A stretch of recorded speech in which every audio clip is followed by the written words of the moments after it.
Encore un effort. Nous y sommes. Voilà, donc en fait, la semaine dernière, on en avait fini avec la diffusion de la révolution industrielle. L'idée, c'était que, bon, vous vous souvenez, on a d'abord constaté qu'il y avait une grande divergence entre l'Europe et puis les repousses de l'Europe en dehors d'Europe, mais en gros les dominions britanniques, et le reste du monde. Cette divergence, elle se fait en termes de croissance de la population. C'est pas manifeste parce qu'en fait, la population européenne ne croît pas plus vite que la population asiatique, par exemple, mais surtout en termes de croissance de la production, donc du PIB par tête. Et on avait vu, ça c'était le premier cours. Lors du second cours, on a vu qu'en fait, la raison de cet essor de la production en Europe et dans les déplacements de l'Europe, ce qu'on appelait les drageons, c'était essentiellement lié au progrès des techniques productives, à travers ce qu'on appelle la révolution industrielle, mais en fait, ces progrès des techniques productives, ils s'accompagnent de changements sociaux importants. Et puis, on a pu localiser les quatre causes principales ou les quatre causes nécessaires comme étant à ce développement productif et ces transformations sociales comme étant l'unification du marché intérieur. L'unification du marché intérieur, elle est nécessaire pour que les investissements qui sont nécessaires au développement des techniques productives puissent être amortis. La constitution d'un protectionnisme douanier pour protéger le marché intérieur contre les ingérences extérieures. Alors, ça n'a pas été démontré, mais c'est juste, j'ai énoncé ces quatre conditions qui sont reconnues dans la littérature. La création d'un secteur financier qui permet de financer la deuxième phase de la révolution industrielle, c'est-à-dire celle où il y a les chemins de fer, la grosse sidérurgie, la chimie lourde, etc. Et puis la généralisation de l'instruction, qui est un des aspects du développement d'un système scientifique, où en fait on ne fait pas de... Dans la deuxième partie de la révolution industrielle, on n'a pas de développement productif sans développement scientifique, et on n'a pas de développement scientifique sans une instruction universelle. Voilà. En fait, on a vu que ce développement, c'était soit, ça pouvait apparaître comme étant le résultat naturel de l'évolution institutionnelle, c'est un peu ce qui se passe au Royaume-Uni, ou au contraire, ça peut être un développement qui est voulu à travers une politique, comme c'est le cas de l'Allemagne ou de la Prusse, enfin de l'Allemagne autour de la Prusse. Et puis on a vu que, justement, cette généralisation de l'instruction, cette importance du développement scientifique dans la deuxième phase de la révolution industrielle, ce qu'on appelle parfois la seconde révolution industrielle, elle donne un rôle particulier aux gens éduqués, aux savants, aux ingénieurs. Et donc on a vu à cet égard que l'exil important des savants et des gens porteurs d'un capital humain très fort de l'Allemagne et de l'Autriche vers la Grande-Bretagne et vers les États-Unis à l'occasion du nazisme, ça a eu un rôle très important dans le développement des universités américaines et de la recherche de pointe aux États-Unis, en particulier en matière aéronautique, mais enfin en matière de physique fondamentale, et puis après, donc ça c'est plutôt du côté de la science, et puis après en matière de développement aéronautique, c'est plutôt du côté des techniques. Voilà, aéronautique et astronautique, puisque vous vous souvenez que le programme Apollo a été développé par un ancien nazi. Bon, et puis, à côté de ce développement du capital humain, on a vu aussi que le développement de la révolution industrielle, enfin le développement de la production industrielle s'accompagnait d'un développement du capital physique par tête. Voilà. Alors aujourd'hui, on va parler des empires, en se disant que les empires, c'est ce qui reste comme empire dans la période qui nous occupe, c'est la Chine, l'Inde, l'Empire ottoman et la Russie. Je ne me suis pas étendu sur ce qu'on entendait par empire par rapport à... Enfin, qu'est-ce qui fait la différence entre un empire et un royaume? À partir de quand est-ce qu'on peut parler d'empire? Oui. Certes, mais qu'est-ce qui... Alors, mais pourquoi est-ce que quelqu'un va se déclarer empereur plutôt qu'il va se déclarer sultan, roi, vizir, que sais-je encore, ou dictateur à vie, oui. Ouais.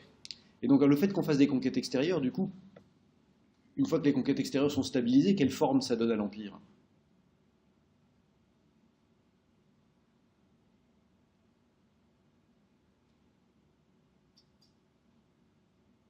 Vous avez raison, le processus de constitution de l'empire, c'est un processus de conquête.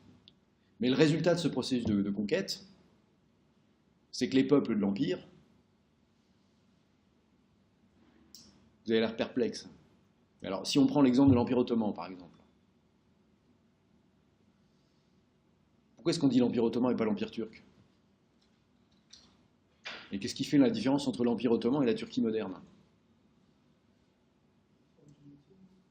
Une forme d'unité, justement. Concrètement, les Turcs, c'est quoi?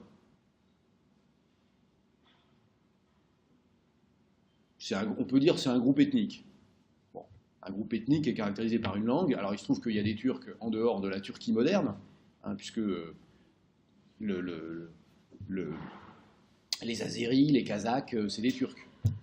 Les Tatars, c'est des Turcs qui parlent des langues turques. C'est pas le turc moderne, mais c'est des langues qui se sont détachées du turc, un peu à la manière dont les Italiens, les Espagnols et les Français parlent les langues latines. Donc on est des cousins. Alors, il y a eu pas mal de brassages, mais on entend quand même que le français. Alors le français, c'est bizarre à cause de nos nasales et du fait qu'on a perdu l'accent tonique, enfin, qu'il est sur la dernière. Mais entre les Italiens et les Espagnols, on voit bien quand même qu'il y a un cousinage linguistique et culturel, qui est plus évident qu'avec les Papous ou avec les Mexicains. Avec les Mexicains qui ne parlent pas mexicain naturellement, d'accord, avec les Mexicains qui parlent aztèque ou nahuatl en l'occurrence, ou autre chose, ou maya. Bon, donc de fait, les Turcs, ils parlent turc. Et dans l'Empire ottoman, est-ce qu'il y a que des Turcs? Qu'est-ce que c'est la plus grande extension de l'Empire ottoman? Pardon? Jusqu'en Autriche. Bon, est-ce que les Autrichiens parlent turc? Pas vraiment. Est-ce que les Hongrois parlent turc? Certainement pas, ils parlent hongrois. On ne sait pas très bien d'où ça vient, mais on sait que ce n'est pas une langue turque. Est-ce que les Algériens parlent turc? Encore moins. Est-ce que les Égyptiens parlent turc? Jamais de la vie. Est-ce que les Grecs parlent turc? Allez donc essayer, vous allez voir. Bon, donc de fait, ce qui caractérise un empire, c'est que dans le cours, mais évidemment encore plus au terme d'un processus d'extension territoriale par la guerre, un empire se recouvre un ensemble de peuples dans lequel il n'y a pas d'unité culturelle. Et il n'y a pas d'unité culturelle et il n'y a pas de projet d'unification culturelle. Quand les Ottomans, ils ne se sont jamais dit on va apprendre le turc à tout le monde. Ça n'a pas été, on va pas créer des écoles où on va turquifier les Marocains, les Albanais. Ça n'a jamais été le projet. Donc de fait, ce qui caractérise un empire, c'est la coexistence de peuples dont les langues, les coutumes, les religions sont différentes. Et dans l'Empire romain, c'est pareil. Dans l'Empire romain, il y a des Égyptiens, il y a des Gaulois, et on ne demande pas à tout le monde d'adorer Jupiter. On est très content que les Gaulois ils soient avec leur Brennus et leur Lug et tout le bazar, d'accord. Et d'ailleurs, si les Gaulois veulent adopter Mitra, qui vient d'Asie mineure, tant mieux pour eux, on s'en fout. C'est-à-dire qu'il y a une espèce de libéralisme de l'empereur ou des institutions impériales à l'égard des coutumes locales. En gros, tout ce qu'on attend, c'est que les peuples payent le tribut, enfin l'impôt, et puis qui participent à la défense de l'ensemble. Mais il n'y a pas l'adhésion à l'Empire, ou l'amour de l'Empire, c'est pas une adhésion à une culture unique. Bon, c'est ce qui fait la différence avec les États-nations qui se développent en Europe à partir du XVIe siècle, où les Anglais sont anglais, les Français sont français, bon, il n'y a pas d'Italien en tant qu'Italien, mais les Allemands se mettent à penser à leur germanité à partir de la conquête napoléonienne, et on a une espèce d'obsession nationale et de coïncidence entre des États, c'est-à-dire des frontières nationales, des appareils administratifs qui gèrent ces frontières nationales, et puis l'idée du peuple. Ça, c'est un truc assez nouveau. Et ça se distingue complètement de l'Empire qui est, justement, y compris Bonaparte. Bonaparte, quand il fait l'Empire, la différence entre la monarchie ou le consulat ou toutes les autres institutions qu'on a eues entre 1789 et on va dire la Troisième République, c'est que dans l'Empire, eh ben, on annexe l'Italie du Nord qui devient justement des départements de l'Empire français, on annexe les Bouches de l'Escaut, c'est-à-dire que les Pays-Bas deviennent une partie de l'Empire français, mais on ne demande pas aux Néerlandais d'apprendre le français. On leur demande simplement d'entrer dans le système des départements, de payer leurs impôts, d'envoyer des conscrits pour aller faire la guerre aux Allemands, etc. Donc d'accord. Donc dans l'Empire, il n'y a pas d'unification nationale, il y a juste une espèce d'ombrelle administrative qui n'est pas forcément uniformisante. Et donc, quand on prend l'Empire ottoman, c'est évident. Quand on prend l'Inde, ça va de soi aussi. Quand on prend l'Empire allemand, justement, ce qui caractérise l'Allemagne, dans le processus qui nous a intéressés, c'est qu'on part du Saint-Empire romain germanique, qui est une multitude de petits États qui sont différents, parce qu'il y en a qui sont administrés par des princes-évêques, il y en a qui sont administrés par l'ancien maître des chevaliers teutoniques convertis au protestantisme, il y en a qui sont administrés par des électeurs qui sont ducs, qui élisent donc le Saint-Empereur. Mais le Saint-Empereur, lui, il a une espèce de magistère moral sur tout ce petit monde, mais en fait, les États sont administrés par des chefs. Et le Saint-Empereur, il a simplement un rôle au-dessus qui est éventuellement d'organiser militairement ce truc-là quand il y a des agressions extérieures, et puis de gérer les relations entre tout ce petit monde, y compris quand l'évêque électeur de Würzburg n'est pas d'accord avec l'évêque électeur de Bamberg et qu'il commence à se faire des misères, c'est le Saint-Empereur qui doit intervenir. Oui. Voilà, alors, en Europe, comme le Saint-Empire, il y a la féodalité qui est passée par-dessus, il y a un aspect de vassalité. Mais, sauf que les choses sont un peu compliquées parce que les princes protestants ne sont pas forcément dans des relations de vassalité du même type que les évêques de l'Ouest qui, eux, sont soumis à une autorité administrative directe. D'accord ? C'est-à-dire qu'en fait, les régimes d'autorité peuvent être variables. Il n'y a pas une modalité d'administration unique. En fait, ce qui caractérise un empire, c'est la diversité des formes. À la fois des formes locales de pouvoir, des formes de la culture, de la langue, y compris des formes d'organisation administrative. Toutes les provinces n'ont pas le même statut. Voilà. Là, donc on voit dans le cas de l'Allemagne que la différence entre État-nation et empire, elle est quand même largement théorique. C'est-à-dire qu'à un moment donné, il y a un projet d'unification où les Prussiens disent, bon allez, ça commence à bien faire le truc, le Saint-Empire romain germanique, la Toison d'Or, tout ça c'est terminé. On va créer un État-nation, c'est-à-dire une forme d'administration unique, qui sera la même pour tout le monde, avec une culture nationale qui est enseignée dans les écoles, qui serve à socialiser les enfants dans une culture nationale commune. Voilà, on a une hymne, c'est Deutschland über alles, et donc il y a Deutschland, d'accord, et puis il y a le reste du monde. C'est plus le Saint-Empire romain germanique, en tant que là-dedans il y a des Slovènes, des Croates, des Bashkirs, des Karakalpak, non ça c'est l'Empire russe, pardon. Enfin, c'est plus une mosaïque de peuple, c'est un peuple, avec une forme administrative, la même pour tout le monde. Bon. Et donc, pour l'Inde et pour l'Empire ottoman, il paraît évident que de fait il y a cette diversité. Pour la Chine, on voit moins la diversité, parce que de fait, il y a beaucoup de Chinois qui parlent chinois. Il n'y a pas que des Chinois qui parlent chinois.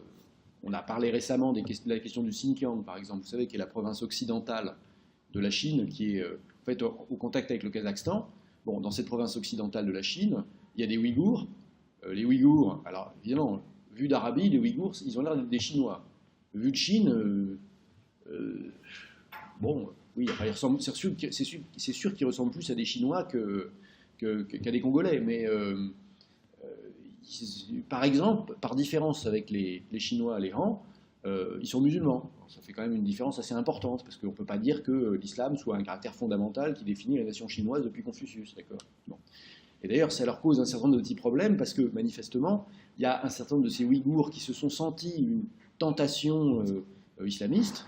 Et résultat, je ne sais pas si vous avez vu le scandale de l'été, mais c'est que les Nations Unies ont révélé qu'il y avait un système d'internement massif des Ouïghours, et il y a probablement 1 million d'Ouïghours qui sont dans des camps où on leur organise des distractions, d'accord, mais qui consistent en gros à les siniser et à les désislamiser. Bon, donc de fait, là on a un exemple d'un des aspects impériaux de la Chine, qui est que la Chine s'est installée au Xinjiang comme elle s'est installée au Tibet. De la même façon, les Tibétains ne sont pas sinophones, ils ne parlent pas chinois. Et ils ne sont pas très... L'idée que la Chine est le plus beau pays du monde, ça ne les obsède pas, on peut dire. Voilà. Bon, donc de fait, la Chine a une expansion impériale, mais on voit qu'elle est dans un processus quand même de sinisation de ces minorités. Et de fait, c'est pas le sujet de conversation le plus facile qu'on peut aborder, par exemple, avec des représentants de l'État chinois en France, ou ailleurs d'ailleurs, ou avec des communistes chinois militants. C'est-à-dire qu'effectivement, la question de la sinisation des minorités, bon, c'est comme d'aller parler de la question des Kurdes avec l'ambassadeur de Turquie. C'est un truc, comment dire, ce ne sera pas très constructif. Bon, alors ça, ce qui prouve que la question de la statut de l'Empire, c'est pas figé, et que la question de l'administration des minorités, c'est pas une question figée. C'est-à-dire que de fait, on peut assumer son caractère impérial en disant que les minorités, elles sont ce qu'elles sont, et puis tant mieux pour elles, et puis on peut ne pas l'assumer et entrer dans un processus d'uniformisation nationale qui passe évidemment par l'éradication des minorités, avec quelques petits problèmes au passage. En gros, c'est une espèce de forme de harcèlement collectif. J'aurais peut-être dû insister sur le fait qu'un des aspects intéressants des empires, c'est que, par exemple, si vous prenez l'Empire ottoman, il y a ce qu'on appelle le système des millettes, qui fait que chacune des minorités est en fait administrée par son droit propre. C'est-à-dire que si vous êtes chrétien dans l'Empire ottoman, vous vous débrouillez vous vivez en tant que chrétien. Vous vous débrouillez, tant que vous êtes en interaction avec des chrétiens, vous êtes régi par le droit chrétien. Voilà, il n'y a pas de droit chrétien à proprement parler, parce qu'il y a une église arménienne, il y a une église copte, il y a des orthodoxes grecs, des orthodoxes russes, en fait, tout ça c'est dans l'Empire ottoman. Mais de fait, si vous êtes orthodoxe russe, enfin orthodoxe grec, vous êtes régi par l'Église orthodoxe grecque. Ce qui veut dire concrètement que si vous voulez vous marier avec une orthodoxe grecque, ben vous allez voir un pope grec orthodoxe qui va vous marier selon le régime grec orthodoxe.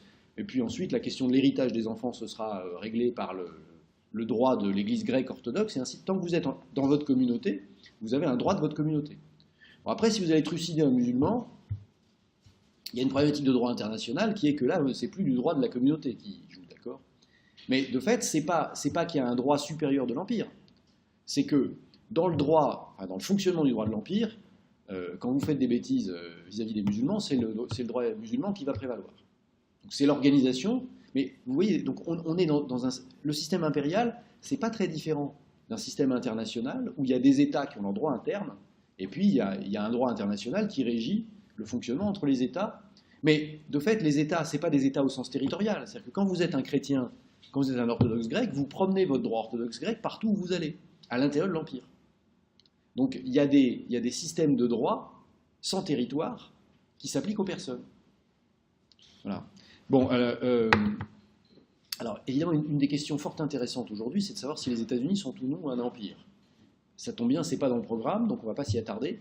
Mais dans quelle mesure les États-Unis sont-ils une nation? Dans quelle mesure les États-Unis sont-ils un empire? Pour les lecteurs de la presse anglophone, il y avait un très bon article dans le Guardian ce week-end sur la représentation des États-Unis et le caractère impérial des États-Unis en relation avec sa représentation. C'est-à-dire le fait que représenter les États-Unis uniquement comme un État continental, c'est-à-dire uniquement par la carte des 49 États contigus, c'est-à-dire ceux qui sont situés entre le Canada et le Mexique, c'est justement constitutif du caractère impérial des États-Unis, parce que, enfin, ou plutôt, c'est une façon de dissimuler le caractère impérial des États-Unis, parce qu'il y a plein de territoires qui ne sont pas contigus et qui ne bénéficient pas des mêmes droits, que ce soit Porto Rico, les îles Mariannes du Nord, les îles Salomon, etc. Tout ça, c'est des US territories qui n'ont pas les mêmes droits, qui n'apparaissent pas dans la représentation habituelle des États-Unis, mais qui sont de fait des territoires, je ne vais pas dire de l'Empire, mais parce que je n'adhère pas forcément à cette thèse, mais qui pose la question de savoir si tous les citoyens qui vivent sous un statut américain ont les mêmes droits et participent de la même entité politique qui aurait un caractère d'État-nation.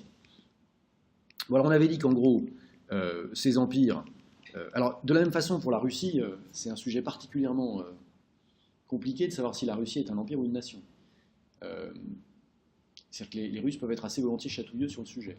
Enfin, manifestement, l'extension de la Russie depuis le XVIIIe siècle, il y a quand même un caractère impérial là-dedans.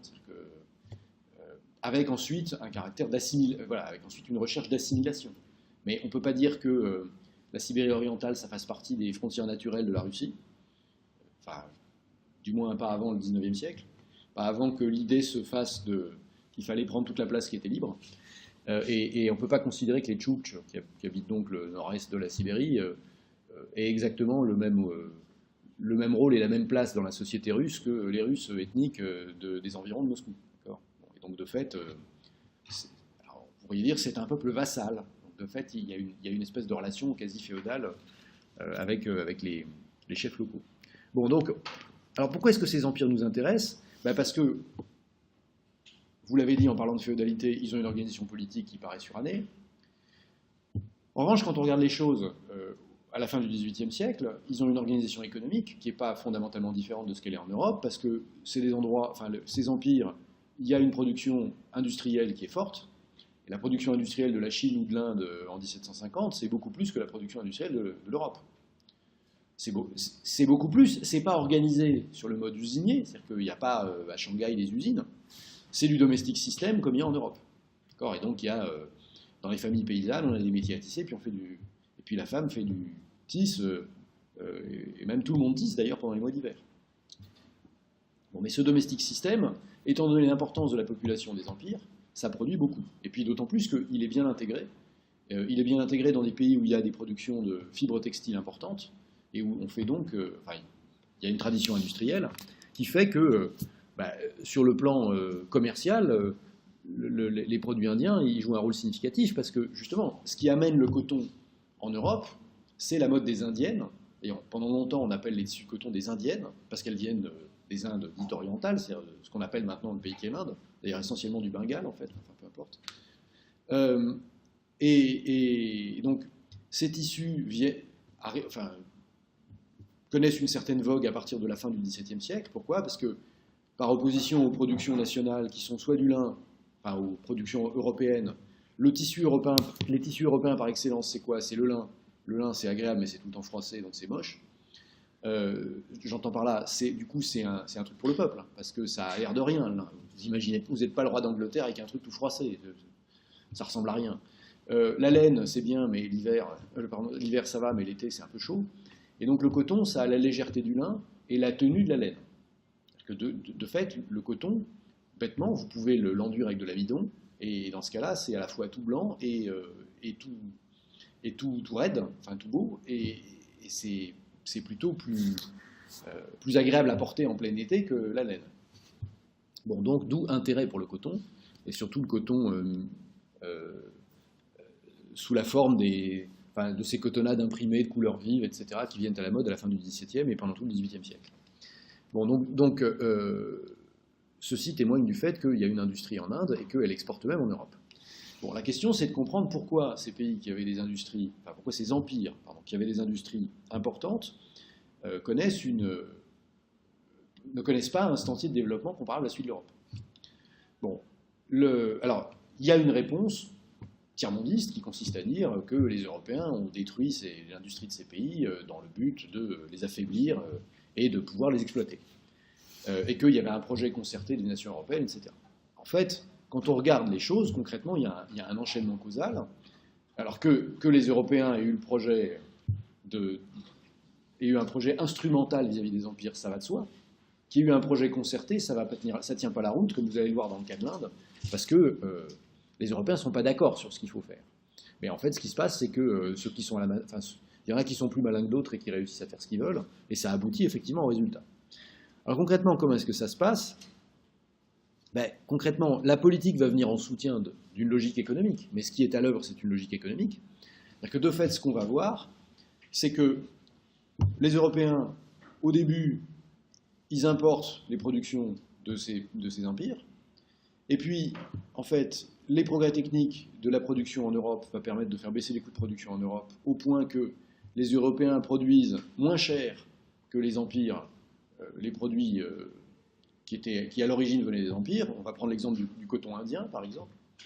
Et donc il y a un moment où, en fait, l'avantage comparatif qu'avaient les Indiens s'est retourné, et donc les Européens vont vendre les productions de ces pays-là moins cher que les Indiens ne peuvent les produire. Et donc à ce moment-là, en gros, l'industrie indienne, par exemple, va complètement s'effondrer sous l'effet de la concurrence britannique. Et donc, indépendamment du projet politique ou je ne sais pas quoi, il y a une logique économique évidente qui va se développer en Inde, qui est que, entre continuer à produire en Inde des cotonnades chères et puis les acheter au Royaume-Uni pas cher, le choix qu'on fait, c'est de les acheter au Royaume-Uni pas cher. Et donc, du coup, on met au chômage les ouvriers qui produisaient les cotonnades. Qu'est-ce qu'ils vont se mettre à faire? Ils vont aller travailler dans l'agriculture, ou momentanément, ils vont augmenter la production agricole, mais ils ne vont évidemment pas contribuer au développement ou à la modernisation de l'agriculture, puisque comme ils vont faire baisser les salaires dans l'agriculture, ils vont au contraire continuer ils vont contribuer à ce que l'agriculture se décapitalise et donc se démodernise, si je puis dire. Bon, alors, est-ce que ça tient la route? Donc, est-ce que ça tient la route, cette explication? Je reprends ici la série de tableaux de l'article de Broadberry et Gupta de 2005, juste pour montrer comment ça fonctionne, cette affaire. Bon, on part en fait avec une situation... on part avec une comparaison générale du prix de la productivité du travail et de la contribution du travail au coût des produits de coton entre l'Inde et le Royaume-Uni en 1770 et en 1820. Donc lecture du tableau, en fait en 1770, les ouvriers britanniques sont payés 6 fois plus. Donc les ouvriers indiens sont à l'indice 100, les ouvriers britanniques sont à l'indice 600 pour ce qui est des salaires en argent. Bon, alors évidemment l'argent n'a pas la même valeur, n'a pas non plus le même pouvoir d'achat en Grande-Bretagne et en Inde. Vous pouvez acheter plus de charbon en Grande-Bretagne avec 1 gramme d'argent qu'en Inde, vous pouvez acheter plus de riz en Inde qu'en Grande-Bretagne avec 1 gramme d'argent, donc ça, peu importe. L'idée, c'est quand même que la valeur de l'argent, même si en termes de biens, elle ne se traduit pas par la même chose, parce que les gens n'ont pas la même consommation en Inde et au Royaume-Uni, il y a un marché des métaux précieux, un marché mondial, qui fait que c'est à peu près, enfin en gros, le pouvoir d'achat des subsistances avec de l'argent doit être à peu près le même sur le long terme. Bon, et donc de fait, le coût du travail en Angleterre en 1770 est 6 fois plus élevé qu'en Inde. Ce n'est pas un mystère pour nous, parce qu'on l'a déjà vu lors du premier cours, vous vous souvenez, un graphique qui représentait le multiple du minimum de subsistance à Londres et à Delhi, et ce qu'on voyait, c'était qu'à Delhi, en fait, au milieu du 18e, on est plutôt un peu en dessous du minimum de subsistance, et qu'à Londres, on est à 4 ou 5 fois au-dessus. Donc de fait, un rapport de salaire brut de 1 pour 6, ça ne paraît pas absurde. À cette époque, en 1770, dans l'industrie du coton, la productivité, le rapport de productivité n'est que de 2,5, c'est-à-dire qu'un ouvrier britannique produit 2 fois et demi plus qu'un ouvrier indien. Et comme il est payé 6 fois plus, ben en fait, le coût du travail relatif, c'est quoi? C'est 600 divisé par 2,5. Et donc, de fait, 1 heure de travail d'un ouvrier britannique, ça produit, certes, 2,5 fois plus de fils de coton ou de tissu de coton tissé ou de chemises faites en coton. Donc, bref, quelle que soit la moyenne, en moyenne, 1 heure de travail d'un ouvrier britannique dans l'industrie cotonnière, ça produit 2 fois et demi plus de valeur qu'1 heure de travail d'un ouvrier indien dans l'industrie cotonnière indienne, la différence venant évidemment du capital fixe. Mais comme l'ouvrier britannique est payé 6 fois plus, au bout du compte, 1 heure de travail d'un ouvrier britannique, si vous voulez, en fait, pour avoir la même valeur économique, il faudrait 2h40 de travail d'un ouvrier britannique pour avoir la valeur économique d'1 heure de travail d'un ouvrier indien. Enfin, pardon, pas 2h40, mais 2,4 heures d'un ouvrier britannique pour avoir 1 heure de production de valeur d'un ouvrier indien. Non. Pardon. Si on prend 100 unités monétaires d'argent pour payer un ouvrier britannique, ça produit 2,4 fois moins de valeur que 100 unités d'argent qui payent des travailleurs indiens. C'est comme ça qu'il faut le dire. Ou dit autrement, il faut payer 2,4 fois plus des ouvriers britanniques pour produire la même valeur que des ouvriers indiens. Ouf, ça c'est en 1770. Donc en fait, le coût du travail corrigé par la productivité dans l'industrie cotonnière britannique en 1770, c'est 2,4 fois plus que le coût du travail dans l'industrie cotonnière indienne. Et donc, de fait, l'industrie cotonnière britannique n'est pas compétitive vis-à-vis de l'industrie cotonnière indienne en 1770. Alors, elle n'est pas compétitive. Pourquoi est-ce qu'il y a quand même une industrie cotonnière britannique? Probablement parce que les coûts de transport ne permettent pas entièrement de compenser cette différence de prix. On verra peut-être pourquoi. 50 ans après, qu'est-ce qui se passe? Il se passe 50 ans après que la différence de salaire s'est un peu réduite, puisque le prix du travail en argent n'est plus que 5,17 fois en Grande-Bretagne ce qu'il est en Inde. Bon, mais c'est surtout la différence de productivité qui a explosé, puisque maintenant la productivité du travail en Angleterre est plus de 16 fois ce qu'elle est en Inde dans l'industrie cotonnière. Et donc si maintenant on divise à nouveau les 1625 par 517, qu'est-ce qui reste? Il reste quand même que le travail de l'ouvrier britannique, il est 16,25 divisé par 5,17, c'est-à-dire encore, il est 3 fois plus productif, enfin presque, oui, un peu plus que 3 fois plus productif que le travail de l'ouvrier indien, si bien que désormais, il ne faut plus payer que 32 les ouvriers britanniques pour qu'ils aient la même production que des ouvriers indiens qui sont payés 100. Bon, et donc de fait, en 1820, la production britannique, elle est devenue beaucoup plus compétitive que la production indienne, puisqu'elle est en gros 3 fois moins chère. Et donc on voit pourquoi les Anglais avaient intérêt à importer des productions de coton en 1770, ils ont intérêt à les exporter en 1820, puisqu'ils produisent désormais moins cher.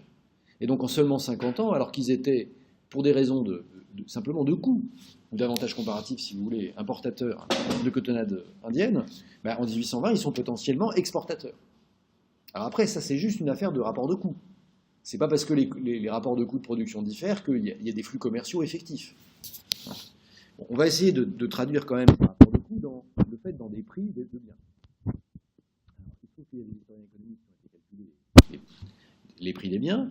Et donc, dans le tableau suivant, on a une comparaison pour 6 catégories de biens. Donc, qu'est-ce que vous avez? Vous avez les yarn en 10 per pound, donc les 10, c'est les pennies, d'accord? Parce que je vous rappelle que la division de la livre à cette époque-là, c'est que la livre est divisée en 20 shillings, c'est ça, de 12 pence chacun. Vous savez depuis quand la livre est divisée en 100 pence? Parce que maintenant on est à 100 pence. Mais la livre est restée à 20 shillings de 12 pence jusqu'en 1972, je crois, quelque chose comme ça. Est-ce qu'on a l'équivalent en France? Ça date de quand le système métrique en France?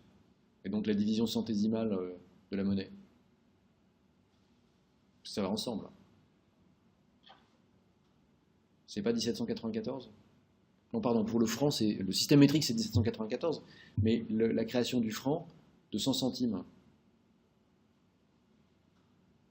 Le franc germinal, ça vous dit rien? Non, c'est 1803, le franc germinal. Et donc, avant le franc germinal, qu'est-ce qu'on avait comme unité monétaire? Le brousouf. Non, la livre. On avait aussi la livre, mais elle était tournois, ça veut dire la ville de Tours. Et la livre tournois, elle était divisée en sol, en sous si vous voulez, et les sous en deniers.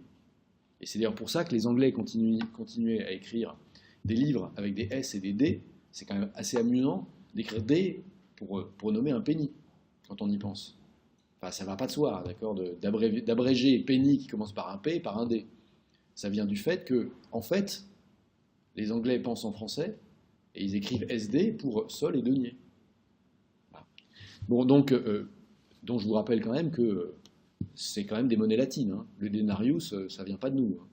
Donc on a gardé les dénominations des monnaies romaines, y compris dans le fait que dans une livre, vous avez 20 sous de 12 deniers. Et donc dans la livre britannique, vous avez encore 20 shillings de 12 pence jusqu'en 1971, on va dire 71 ou 72. Bon alors, donc on a trois catégories de produits, trois catégories de fils. On a du fil du 18th, du 14th et du 100th. Qu'est-ce que ça veut dire? En fait, ça désigne simplement le nombre de fils par pouce. Donc c'est l'épaisseur du fil. Donc le 100th, c'est une catégorie qui existe encore, puisque si vous achetez des costards, on va vous proposer des costards Super 100. Les costards Super 100, c'est donc des costards à 100 fils par pouce. Donc c'est du fil relativement fin. C'est pas le plus fin, hein, mais un fil fin, pour qu'on puisse tisser avec, il faut qu'il soit d'extrêmement bonne qualité, parce que sinon, s'il est fin, il casse. D'accord. Donc l'idée du fil fin, c'est que évidemment c'est ce qui permet de faire des étoffes fines. Les étoffes fines, c'est plus chic. Donc c'est la raison pour laquelle le 100th twist, il est beaucoup plus cher que le 40th warp ou le 18th weft. D'accord. Et l'idée, c'est que les premières machines, elles vont être capables de faire que la première qualité de fil, alors que progressivement, on va faire des machines qui sont capables de faire toutes les qualités de fil. Évidemment, il faut filer plus lentement pour faire du fil plus fin. Mais ce que vous voyez donc, c'est qu'en 1780, en fait, le fil de 18, il est à peu près un quart du prix du fil de 40. Et de fait, le fil de 100 n'existe pas encore. Il va exister dans la deuxième moitié des années 1780. Mais ce que vous voyez, c'est une réduction très importante du prix, d'accord, puisque le fil de coton grossier, entre 1780 et 1825, son prix baisse de 80%. Et la meilleure qualité de coton, le prix va passer de 761 pence par livre à 52 en 1825, donc là c'est une baisse de 93%. Donc de fait, la mécanisation, c'est à la fois la mise en œuvre de machines, mais c'est surtout le développement de machines de plus en plus sophistiquées, la formation des ouvriers à les utiliser, ça amène une baisse des prix considérable. Pourquoi ça amène une baisse des prix considérable? Vous êtes ricardien, parce qu'il faut moins de travail, et donc s'il faut moins de travail, pour produire la même quantité de biens, moins de travail égale moins de coûts de production, égale le bien est moins cher. Bon, ça se traduit aussi dans le prix des... Ça, c'est du semi-produit, d'accord? De fait, c'est pas du produit fini, le fil.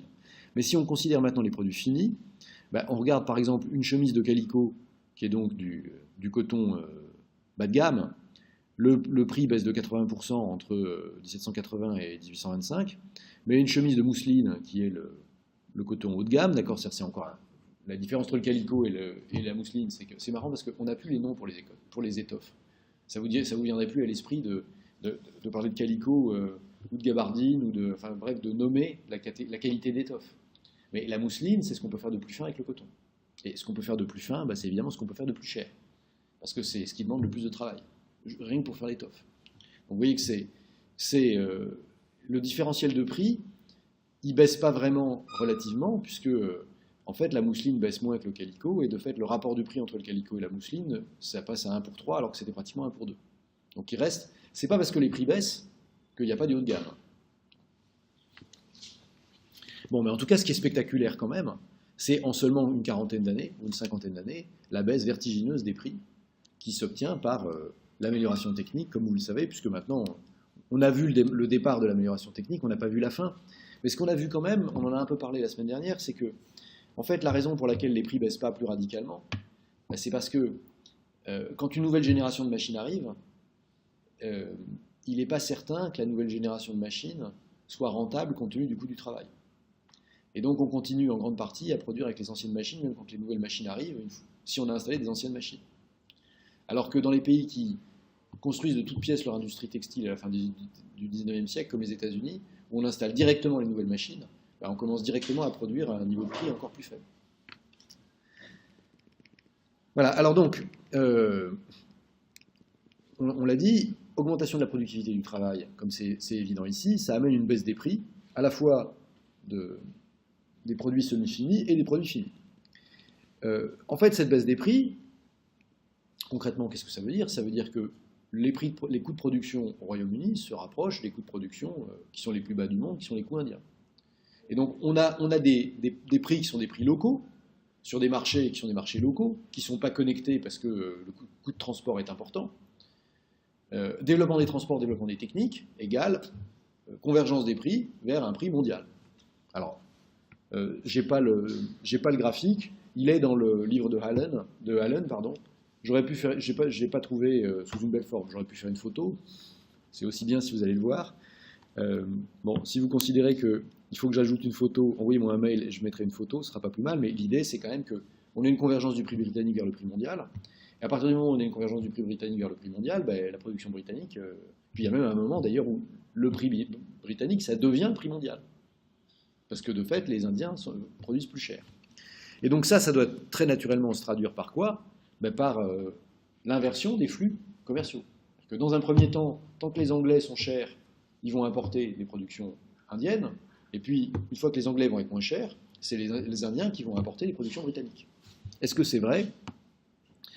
On a ce tableau-là maintenant qui nous montre d'un côté les exports de la péninsule indienne vers la Grande-Bretagne et les imports de la péninsule indienne depuis la Grande-Bretagne. Et qu'est-ce qu'on voit? On voit que dans la dernière décennie du XVIIIe siècle, le Bengale exporte 800 000 pièces de coton, 800 000 vêtements de coton par an vers la Grande-Bretagne, tandis que l'Inde en exporte 2 millions d'œufs. Dans la décennie suivante, c'est-à-dire en gros en plein pendant la guerre napoléonienne, la contribution de l'Inde baisse un peu, mais elle est compensée par la contribution du Bengale, si bien qu'en gros, au total, on reste à 3 millions de pièces de vêtements qui sont exportés pendant la décennie, par an. Et si on se place seulement maintenant 30 ans après, de 3 millions de pièces par an, on est tombé à en gros 280 000. Et donc les exportations ont baissé de plus de 90% en seulement 30 ans. Inversement,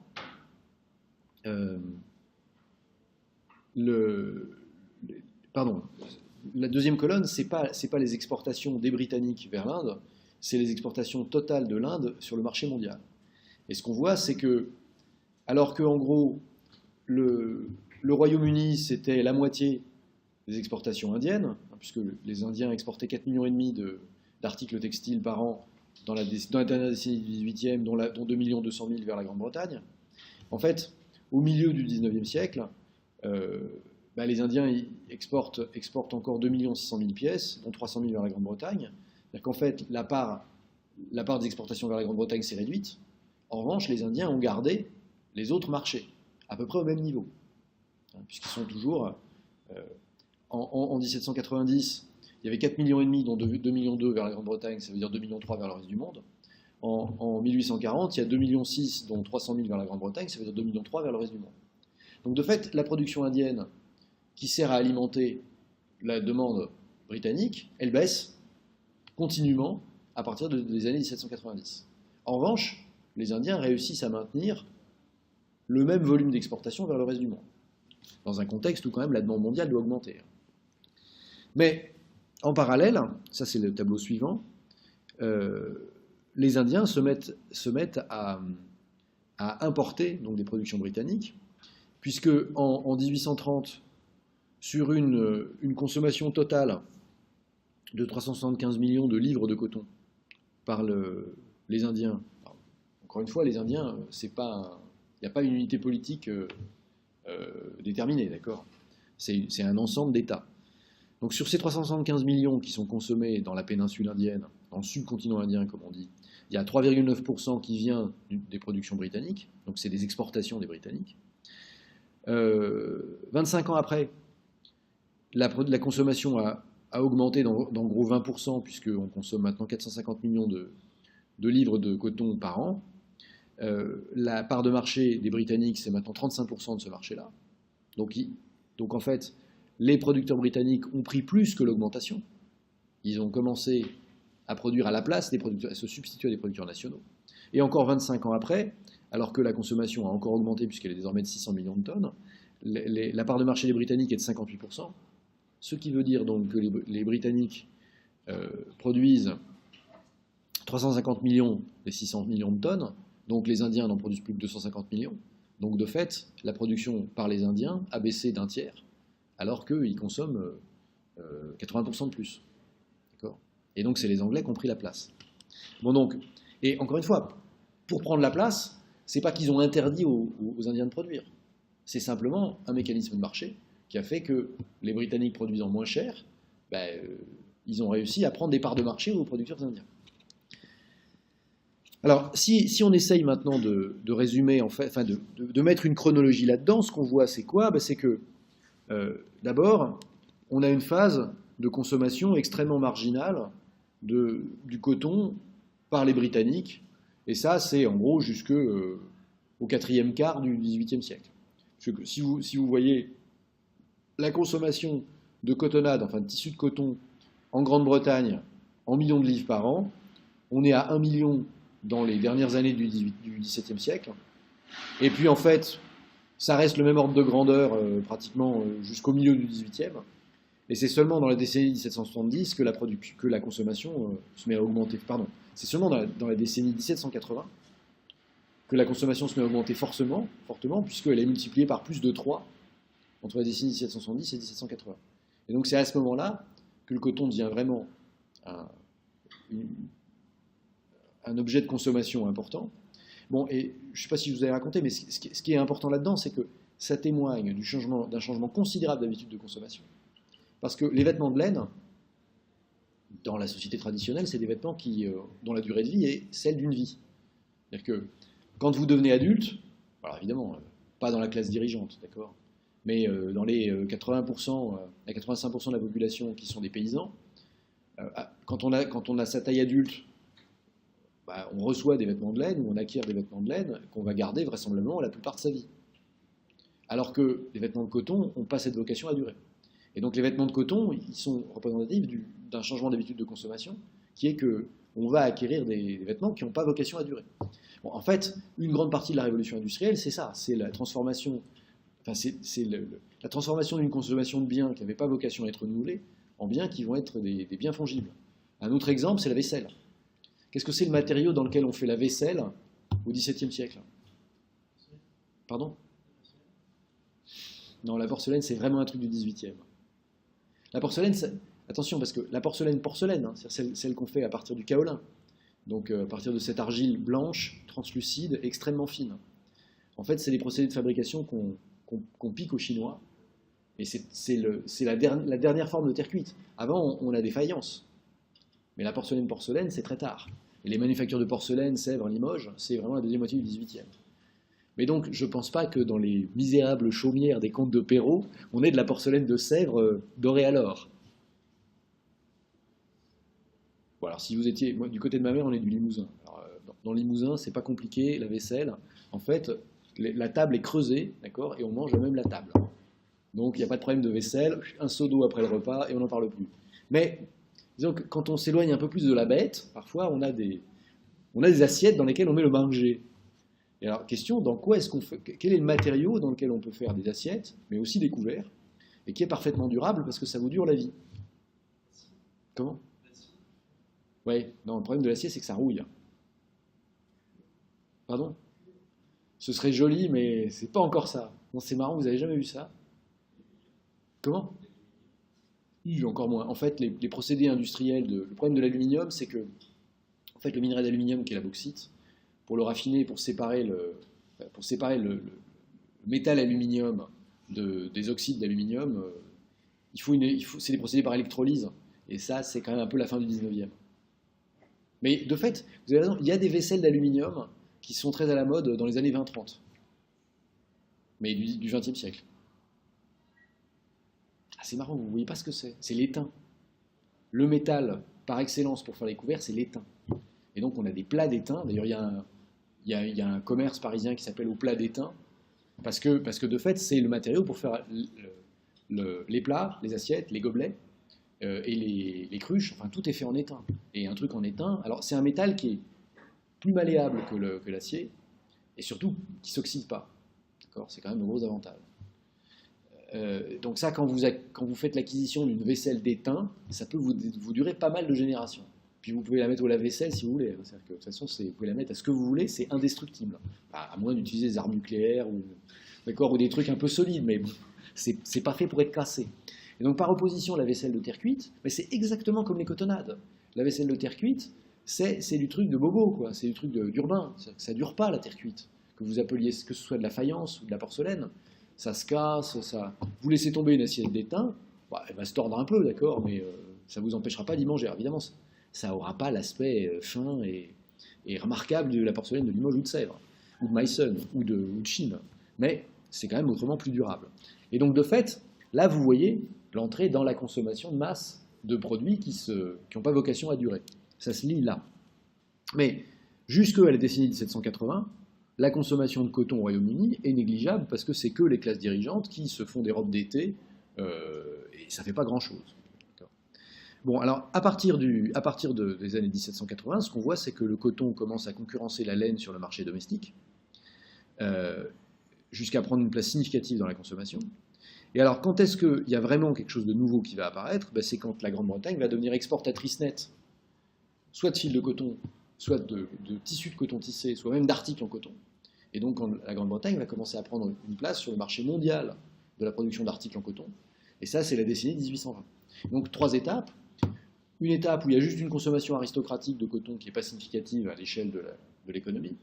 Une étape où il y a un démarrage de la consommation de masse. Et puis une étape où la Grande-Bretagne devient exportatrice.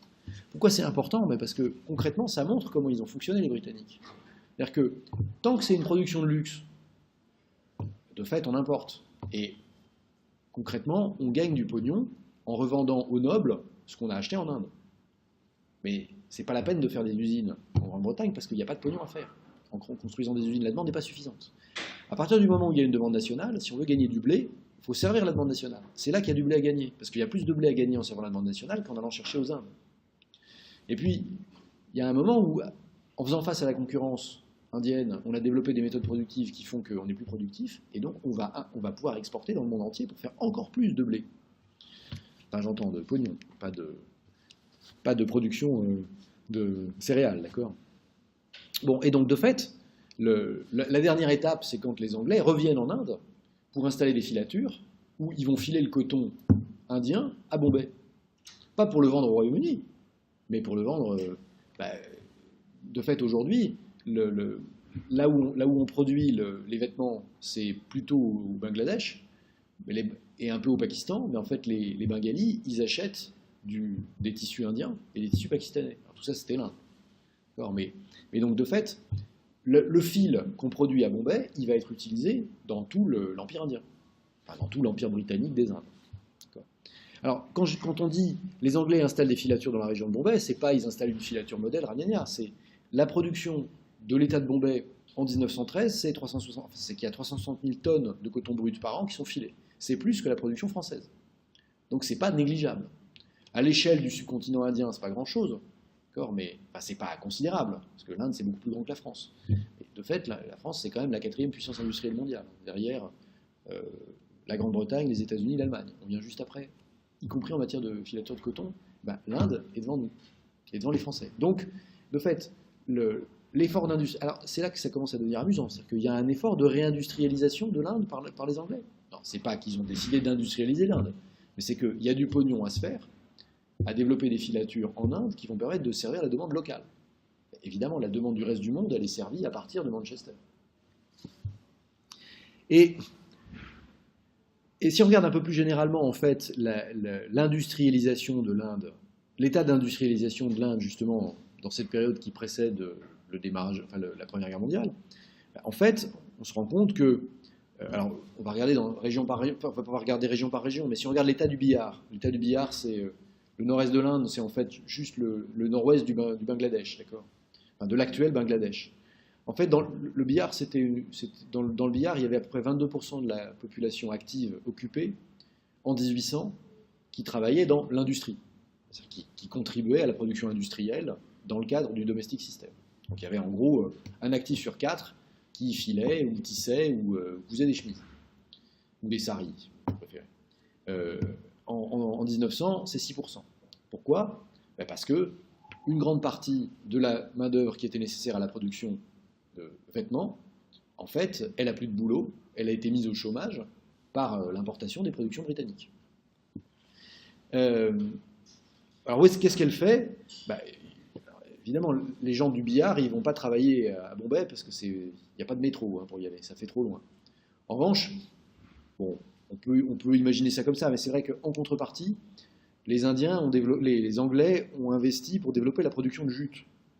Le jute, c'est de la fibre textile, enfin, c'est l'écorce d'un arbuste, une espèce de machin, c'est un peu comme le lin en fait, le jute, d'accord. Donc c'est la tige ligneuse d'une plante herbacée qu'on met à pourrir, enfin ça s'appelle rouir, d'accord, comme pour le lin.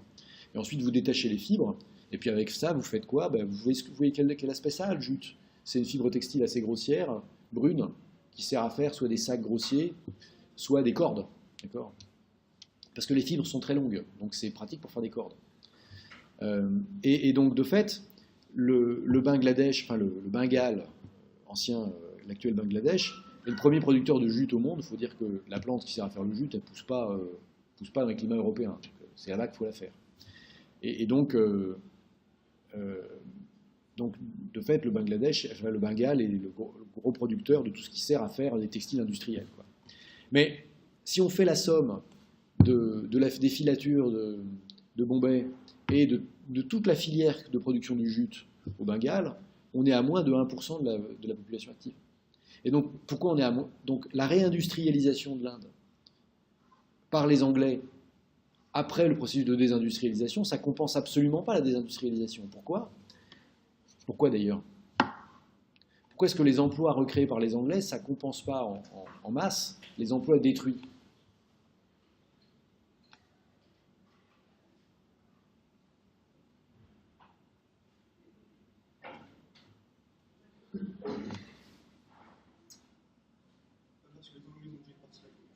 Pardon ? Oui, mais si je prends l'exemple du jute, en fait, le jute, il est exporté. Et donc, de fait, alors vous avez raison, c'est-à-dire que les Anglais ont pris une partie de la demande interne de l'Inde. Donc ça c'est des emplois qui ont été c'est de la délocalisation, en quelque sorte. Mais les Anglais ont permis, je ne vais pas dire qu'ils ont rendu un service à l'économie indienne, mais de fait, objectivement, les Anglais ont conquis des nouveaux marchés qui sont servis par une production indienne, enfin qui est faite en Inde. Mais pourquoi est-ce que même cette nouvelle demande, elle permet pas du tout... Et même s'il y avait eu d'autres marchés, ça n'aurait pas permis de compenser la baisse du nombre d'emplois qu'il y avait dans l'industrie textile avant.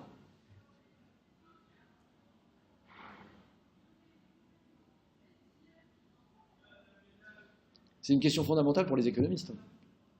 Parce qu'en gros, c'est comprendre comment se fait quelle est la conséquence de la modernisation. Et la difficulté de la modernisation. Et oui, bien sûr. C'est-à-dire qu'en fait, les machines permettent une augmentation considérable de la productivité. Et donc le sujet, c'est que quand vous mécanisez, vous mettez du monde au chômage.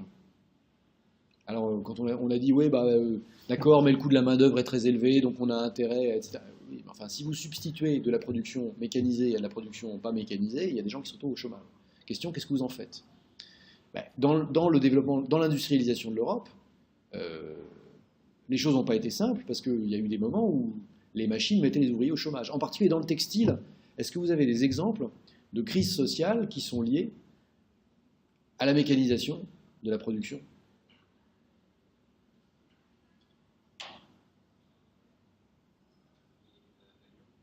Voilà. Vous avez jamais chanté pour chanter Veni Creator, il faut porter chasuble d'or. Donc vous n'avez jamais chanté ça. La chanson des canuts lyonnais. Bon, les canuts lyonnais, c'est donc les ouvriers lyonnais qui tissent la soie. Or, le problème, c'est qu'ils sont ruinés par le développement des métiers mécaniques. Et donc, le sujet qui se pose, c'est, comme les métiers mécaniques permettent de produire le même tissu de soie à un prix inférieur, ils sont plus compétitifs. Et donc, qu'est-ce qu'on fait? On les laisse crever. Ou alors, on fait comme pour les producteurs de garance, l'État continue à demander de la soie produite par les canuts pour maintenir une demande artificielle. Et en fait, là, dans ce cas-là, l'État n'a pas produit pour les canuts sont révoltés, la révolte des canuts a été matée par l'armée, donc ils ont été trucidés en gros, et puis les autres, ils sont morts de faim, voilà. Ou ils ont été faire autre chose. En Inde, c'était pas très différent.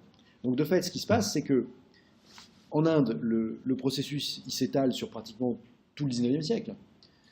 La production industrielle produite selon le domestic system est d'abord concurrencée par la production britannique de métropole qui est produite selon le factory system. La production baisse, donc il y a des... Comme c'était du domestic system, c'est-à-dire que les gens vivaient déjà à la campagne, donc ils ne peuvent plus vivre de leur activité textile, donc ils doivent se recentrer sur la production agricole. L'intérêt de la production agricole, c'est qu'au départ, il n'y a pas besoin de capitaux importants. Si vous cultivez des légumes, des fruits, etc., en plus, ce n'est pas une activité. Cultiver des légumes, c'est intensif à certains moments, mais ce n'est pas affreusement compliqué, et ça améliore considérablement votre niveau de vie, d'avoir plein de légumes. C'est quand même beaucoup plus agréable, sauf si vous n'aimez pas les légumes. Vous pouvez le vendre à vos voisins, et faire du Adam Smith, quoi, d'accord? Acheter des castors ou des élans, et... en Inde, ça va être un peu compliqué, mais peu importe, acheter de la viande. Bon, bref. Donc de fait, les prix de marché font que les Indiens arrêtent de tisser, l'emploi industriel diminue, donc l'emploi agricole va prendre la relève, et puis à la fin du 19e, c'est les Anglais qui vont venir investir dans des usines modernes, qui vont employer assez peu de monde, parce que ces usines étant mécanisées, on peut servir toute la demande mondiale avec très peu de main-d'œuvre. Bon, alors justement, on avait dit 22% de la population active de l'État du Bihar occupée dans l'industrie en 1800, 6% en 1900, que sont devenus les 16% restants?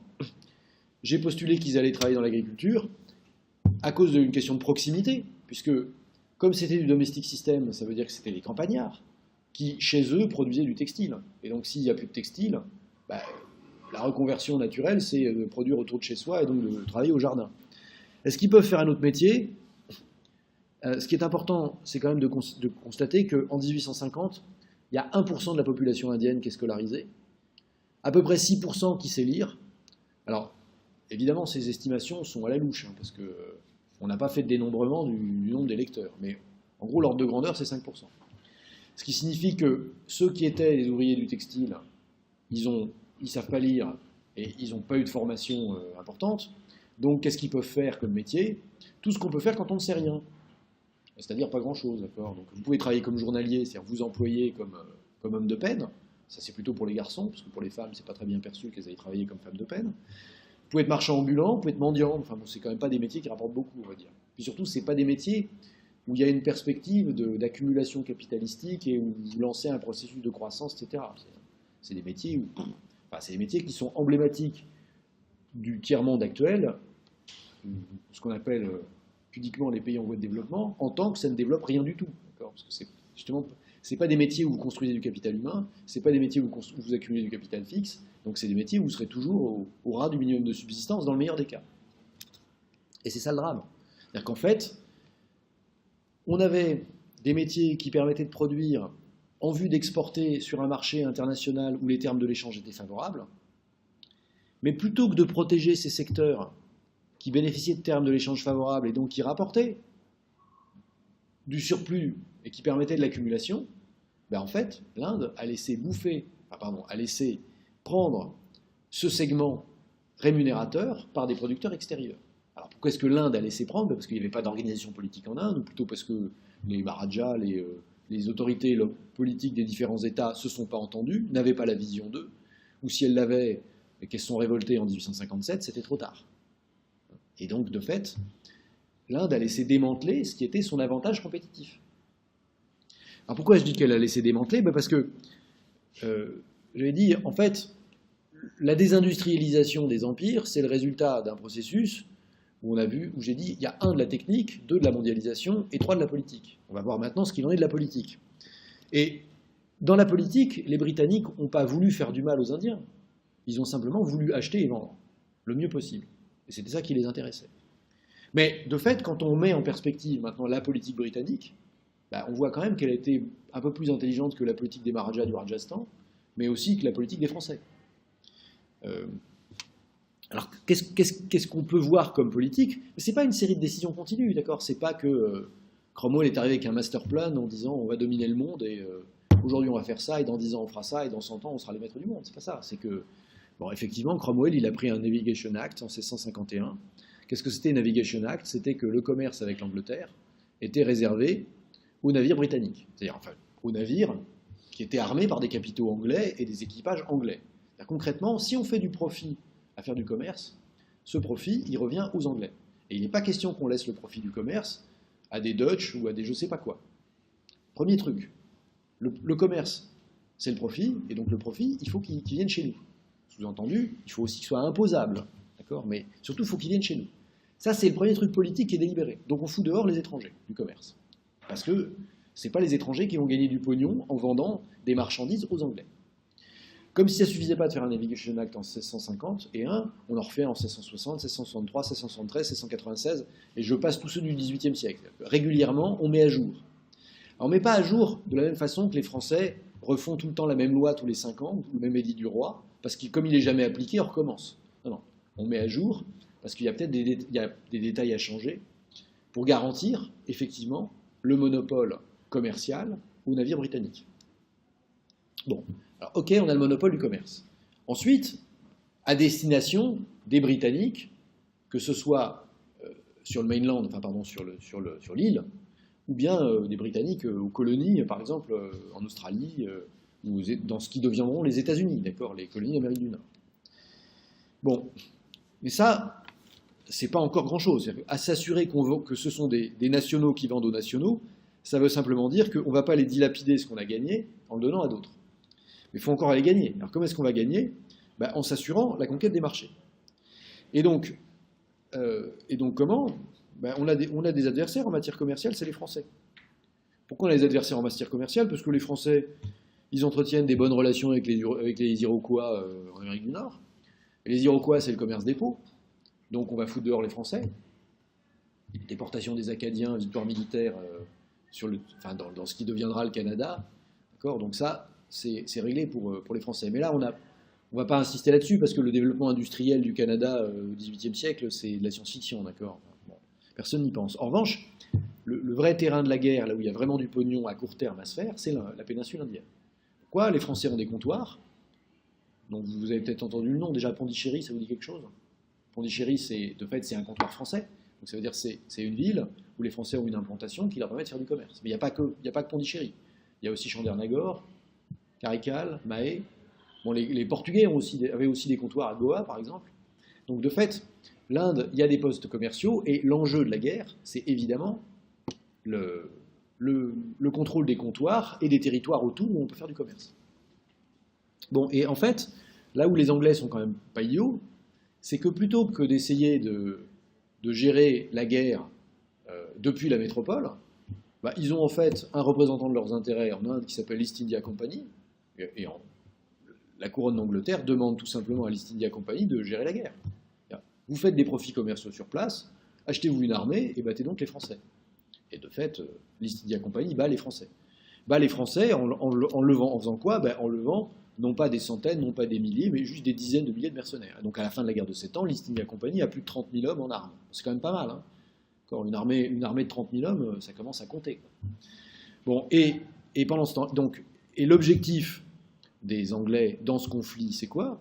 C'est d'obtenir tout simplement le monopole commercial, c'est-à-dire d'être les seuls à acheter et à vendre aux Indes. Bon, et pendant ce temps-là, qu'est-ce que font les Français? Les Français, vous savez, à la fin de la guerre de 7 ans, Voltaire a dit qu'on s'était battu pour le roi de Prusse. C'est une expression qui existe encore. Quand on dit qu'on fait quelque chose pour le roi de Prusse, ça veut dire qu'on n'y a aucun intérêt soi-même. Et de fait, alors pourquoi est-ce que Voltaire dit de la France qu'on s'est battu pour le roi de Prusse pendant la guerre de 7 ans? C'est que l'essentiel des victoires militaires qu'on a obtenues en Europe, puisque pendant cette guerre de 7 ans, on se bat en Inde, on se bat aux Amériques, et on se bat surtout, enfin, là où il y a des morts, c'est surtout en Europe, là où il y a des morts européens, dirais-je, c'est surtout en Europe. De fait, les victoires militaires françaises de la guerre de 7 ans ne sont pas exploitées, et c'est Frédéric de Prusse qui sait traiter correctement avec les Anglais, avec les Russes, avec les Autrichiens, pour agrandir ses possessions continentales, tandis que les Français disent s'être battus pour l'honneur. C'est-à-dire qu'en gros, ils ont dépensé de l'argent, ils ont dépensé des impôts pour armer des troupes qui se sont battues et qui sont mortes sans qu'ils n'en sortent rien. Les Anglais, ils n'ont pas augmenté leurs possessions continentales. Non, ils étaient tout à fait prêts à laisser les possessions continentales à la Prusse, à partir du moment où ça leur permettait d'obtenir la continuité de leur territoire en Amérique du Nord, et surtout le monopole pour l'East India Company du commerce avec l'Inde.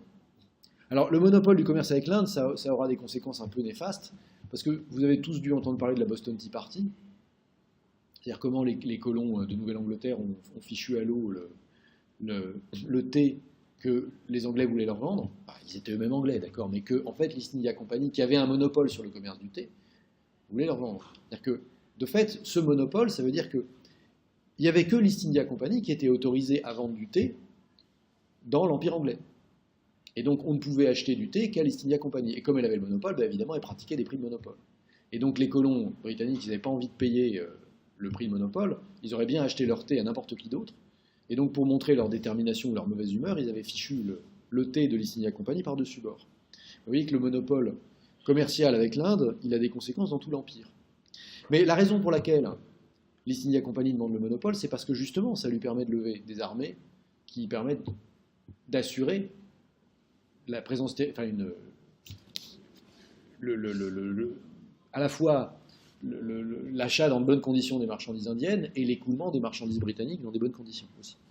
Alors, il y a encore un concurrent commercial, une fois qu'on a éliminé les Français, qui de toute façon ensuite vont se bouffer le nez entre eux pendant une trentaine d'années, d'accord.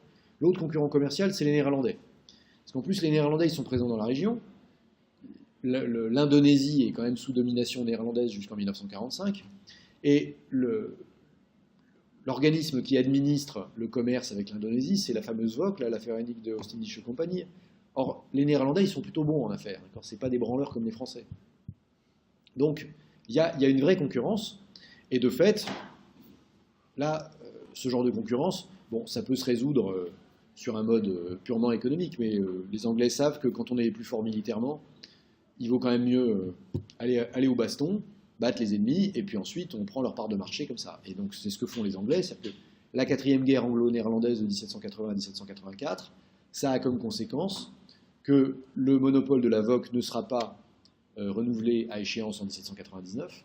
Et donc en fait c'est typiquement une guerre préemptive pour des raisons commerciales, c'est-à-dire on voit que le monopole commercial du concurrent arrive à son terme, et pour assurer le fait qu'il sera suivi par un monopole de l'East India Company, on fait une bonne guerre préemptive en disant aux Néerlandais, on s'y prend 15 ans avant, si vous n'êtes pas content, on vous fait la guerre pendant 15 ans, de toute façon maintenant on a gagné, on est plus gros, on est plus fort, et on vous possède. D'accord ? Donc de fait, la VOC ayant perdu, c'est l'East India Company qui récupère le commerce de tout l'océan Indien, et qui va continuer à se développer.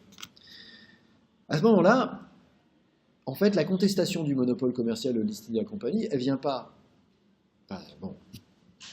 Certes, les États-Unis ont un tout petit peu contesté, et d'ailleurs, ils font plus allégeance à la couronne et ils sont devenus autonomes.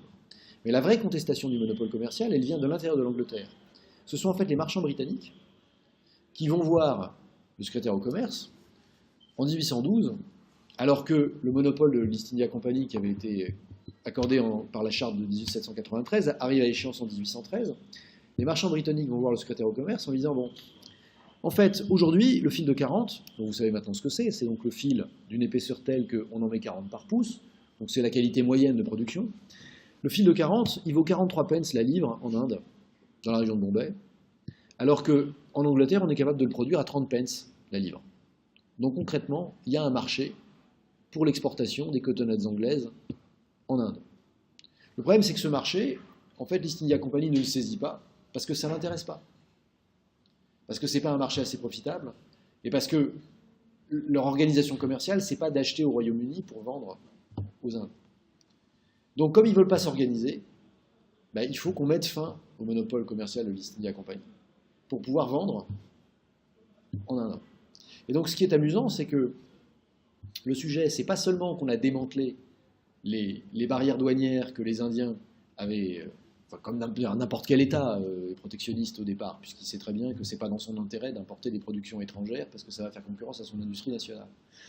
Et donc, en gros, les barrières douanières des États indiens s'étaient réglées après la guerre de 7 ans, puisque les Anglais avaient une présence militaire sur place via l'East India Company, et la présence militaire permettait de négocier avec ceux qui éventuellement n'auraient pas compris tout l'intérêt qu'ils avaient à baisser leurs barrières douanières. C'est-à-dire qu'en gros, on leur envoyait des troupes et puis ils changeaient d'avis. Mais le sujet, c'est que maintenant, si on veut développer le commerce, il faut même mettre fin au monopole de l'East India Company pour permettre que ce soit la concurrence qui amène les Britanniques à exporter. Et donc, de fait, c'est ce qui se passe, puisque dans la charte de 1813, le monopole de l'East India Company est désormais limité au seul thé et aux opérations avec la Chine. Ce qui, d'ailleurs, est en train de préparer gentiment la mise au pas de la Chine à travers la guerre de l'opium. Parce que vous savez que le premier gros enjeu commercial avec la Chine, c'est le commerce de l'opium. Mais ça, ce sera pour les années 1840.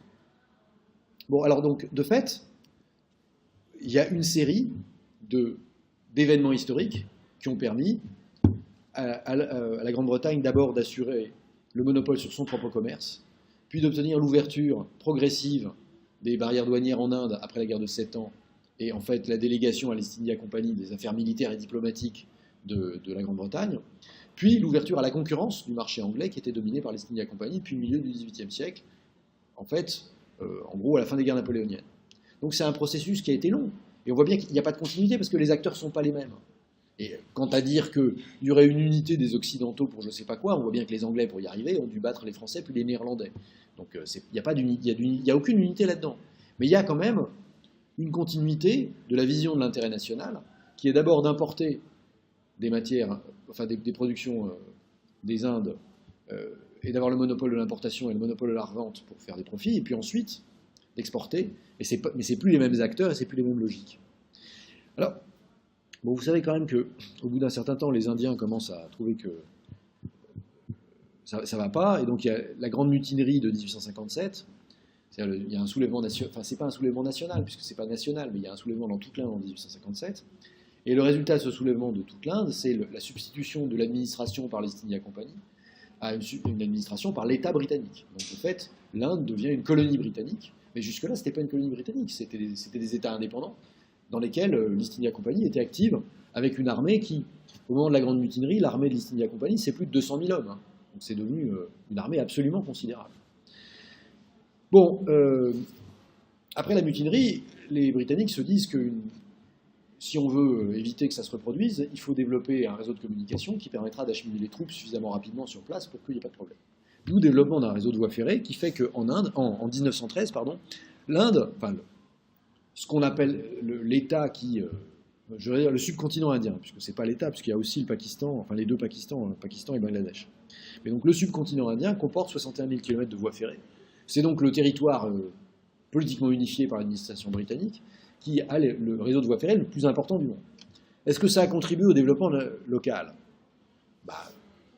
Les retombées du développement des chemins de fer, c'est zéro, parce que les locomotives ont été produites au Royaume-Uni, les rails ont été produits au Royaume-Uni, donc il n'y a pas d'effet induit du développement du chemin de fer sur l'industrie locale.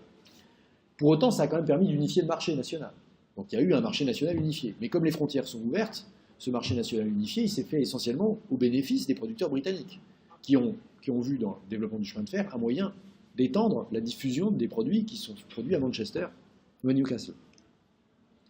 Bon, et donc de fait quoi? Ben, de fait, l'exemple de l'Inde, il montre bien que l'unification du marché domestique, s'il n'y a pas les barrières protectionnistes, ça ne permet pas le développement industriel. Et ça permet simplement le développement d'un marché qui va être pris par celui qui est là pour le prendre. Ceux qui ne s'organisent pas ou mal, comme les Français ou les Néerlandais, ils ne l'ont pas. Et ceux qui s'organisent bien, comme les Anglais, ils ont le marché. Et comme ils ont le marché, ben, ils peuvent exploiter le profit qui est fait sur le marché et en faire autre chose. Voilà. Et donc, de fait, c'est pas le non-développement, c'est la désindustrialisation de l'Inde. C'est l'exemple de pourquoi l'absence de protectionnisme, c'est pas bon. Et de fait, alors, ça met quand même sérieusement en question la doctrine libre-échangiste et comment dire, le modèle de développement que l'Organisation mondiale du commerce porte. Parce que de fait, on ne connaît pas d'État qui se soit développé en n'imposant pas des barrières protectionnistes. Alors il faut le faire intelligemment, parce que vous ne pouvez pas tout protéger en même temps. Si vous protégez tout en même temps, comme la Corée du Nord, vous n'avez pas de quoi manger. Surtout si en même temps vous préférez fabriquer des missiles balistiques plutôt que du riz pour nourrir vos citoyens. Mais si vous essayez, si vous ne faites aucun usage de l'avantage, enfin des avantages que vous pouvez obtenir sur le marché mondial, c'est pas que vous allez faire du développement autarcique, c'est surtout que vous allez vous épuiser. Mais l'intelligence dans le développement, ça doit être d'exploiter des termes de l'échange favorables sur certains marchés pour en extraire une plus-value qui vous permette de développer les industries nationales à l'abri de la concurrence mondiale. Et ben, en fait, c'est ce que les Égyptiens ont essayé de faire. C'est pour ça que l'exemple égyptien est fort intéressant, parce que, justement, comme exemple de politique d'industrialisation qui marche, alors, dans le cas de l'Inde, il n'y a pas de politique d'industrialisation, parce qu'il y a une division politique entre les États, parce qu'aucun État n'a une vision claire de ce qu'il faudrait faire, et parce que même s'il y en avait un, ils ne coopèrent pas entre eux. Donc, de fait, les Anglais jouent sur du velours, et ils unifient le marché local pour écouler leur production, et donc terminer. Mais si on connaît comme exemple, justement, de projet national qui mène au développement, bah, on va citer la Prusse, on va citer le Japon, parce que ça c'est une caricature de... les samouraïs du Sud renversent le shogunat et imposent l'empereur, parce qu'autour de l'empereur, il y a un projet de développement et qui est clairement un projet industriel conçu en réaction à une domination étrangère, puisqu'en fait c'est l'ouverture des ports du Sud par les canonnières américaines qui fait prendre conscience aux élites militaires du Sud que si on ne réagit pas très vite, on va être dominé par les Blancs. Et donc de fait, c'est l'impératif national et militaire qui va amener au développement économique au Japon. Ça, c'est super connu. Mais il y a aussi des exemples où ça ne marche pas. Et l'exemple important où ça ne marche pas, c'est l'Égypte. Pourquoi ça ne marche pas? Ben, il faut voir comment ça... Enfin, ça marche dans un premier temps. C'est-à-dire que de fait, l'Égypte a réussi à s'industrialiser, comme on va le voir.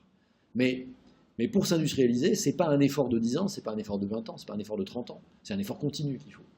Et c'est pour ça que l'exemple égyptien est fort intéressant. C'est parce qu'il montre les limites de la politique si elle n'est pas poursuivie dans le temps. Alors, donc l'exemple égyptien dont je vais vous parler, c'est en fait lié au règne de Mehemet Ali. Donc si vous avez été au Caire, je ne sais pas si certaines ou certains d'entre vous ont visité le Caire. En fait, quand vous arrivez au Caire, le Caire c'est une ville super intéressante parce qu'il y a une vieille ville donc, qui date en gros de la fondation du Caire, et donc du sultanat abbasside, donc entre le 10e et le 14e siècle. Bon, la vieille ville est absolument magnifique. Elle est dans un état de conservation, c'est même pas approximatif, d'accord, mais il y a des trucs, il y a plein de ruines, mais il y a aussi des mosquées et des bâtiments d'architecture civile extraordinaires. Mais en fait, au-dessus du vieux Caire, vous avez une colline où il y a la citadelle, et dans la citadelle, il y a la mosquée de Mehemet Ali, et c'est Mehemet Ali qui a fait construire et la citadelle, c'est-à-dire concrètement château fort, quoi, et une mosquée qui a la vue sur tout le Caire. Je peux vous dire que ça vaut le coup d'œil. Bon, c'est parce que la vision du vieux Caire depuis la mosquée de Mehemet Ali, c'est à couper le souffle.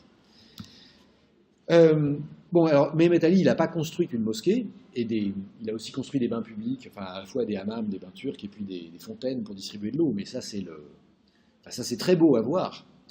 Mais c'est ce qui reste de visible. Ce qui est intéressant, c'est ce qui n'est pas resté que dans les livres, ce qui n'est resté que dans les livres d'histoire. Pourquoi? Parce que, bon, d'abord, l'histoire personnelle de Mehemet Ali est une histoire extraordinaire qui illustre que l'Empire ottoman ne marchait pas si mal qu'on le croit rétrospectivement. On a l'impression que l'Empire ottoman, c'est un truc de corruption, d'impuissance, ou que ça bouge plus, On voit juste le bey de Tunis qui chasse les mouches avec son chasse-mouche et qui en met un coup sur le nez du chargé d'affaires français en 1880, c'est l'incident du Bardo, et donc les Français envahissent, etc. Mais la Tunisie, comme vous le savez. Mais c'est pas seulement un régime à bout de souffle et corrompu. Il y a encore des trucs qui fonctionnent, et en particulier le fait que il y a encore une espèce de méritocratie qui permet de distinguer quelqu'un comme Mehmet Ali, c'est pas quelqu'un d'extraction sociale très élevée. Bon, son père était négociant en tabac, mais c'était pas, il faisait pas partie de l'aristocratie ottomane, d'accord. Mais seulement, alors c'est un type extrêmement travailleur, qui a des cousins qui lui permettent de faire un bon mariage, et à la suite de ce bon mariage, il récupère un grade militaire qui est un grade de Beluk Bashi. Bon, concrètement, c'est l'équivalent d'un capitaine. C'est le début des officiers supérieurs. Mais ce qui est intéressant, c'est que dans sa carrière, Mehmet Ali, il a toujours été dans l'armée, mais dans l'armée, il a joué un rôle d'administrateur. C'est-à-dire qu'il a certes un grade militaire, mais en fait, il est affecté à la collecte des impôts. Or, c'est important parce que être dans l'armée pour donner des coups de sabre, je comprends que ça puisse procurer un certain nombre de satisfactions, de décapiter les adversaires, mais de fait, ça ne construit pas des empires.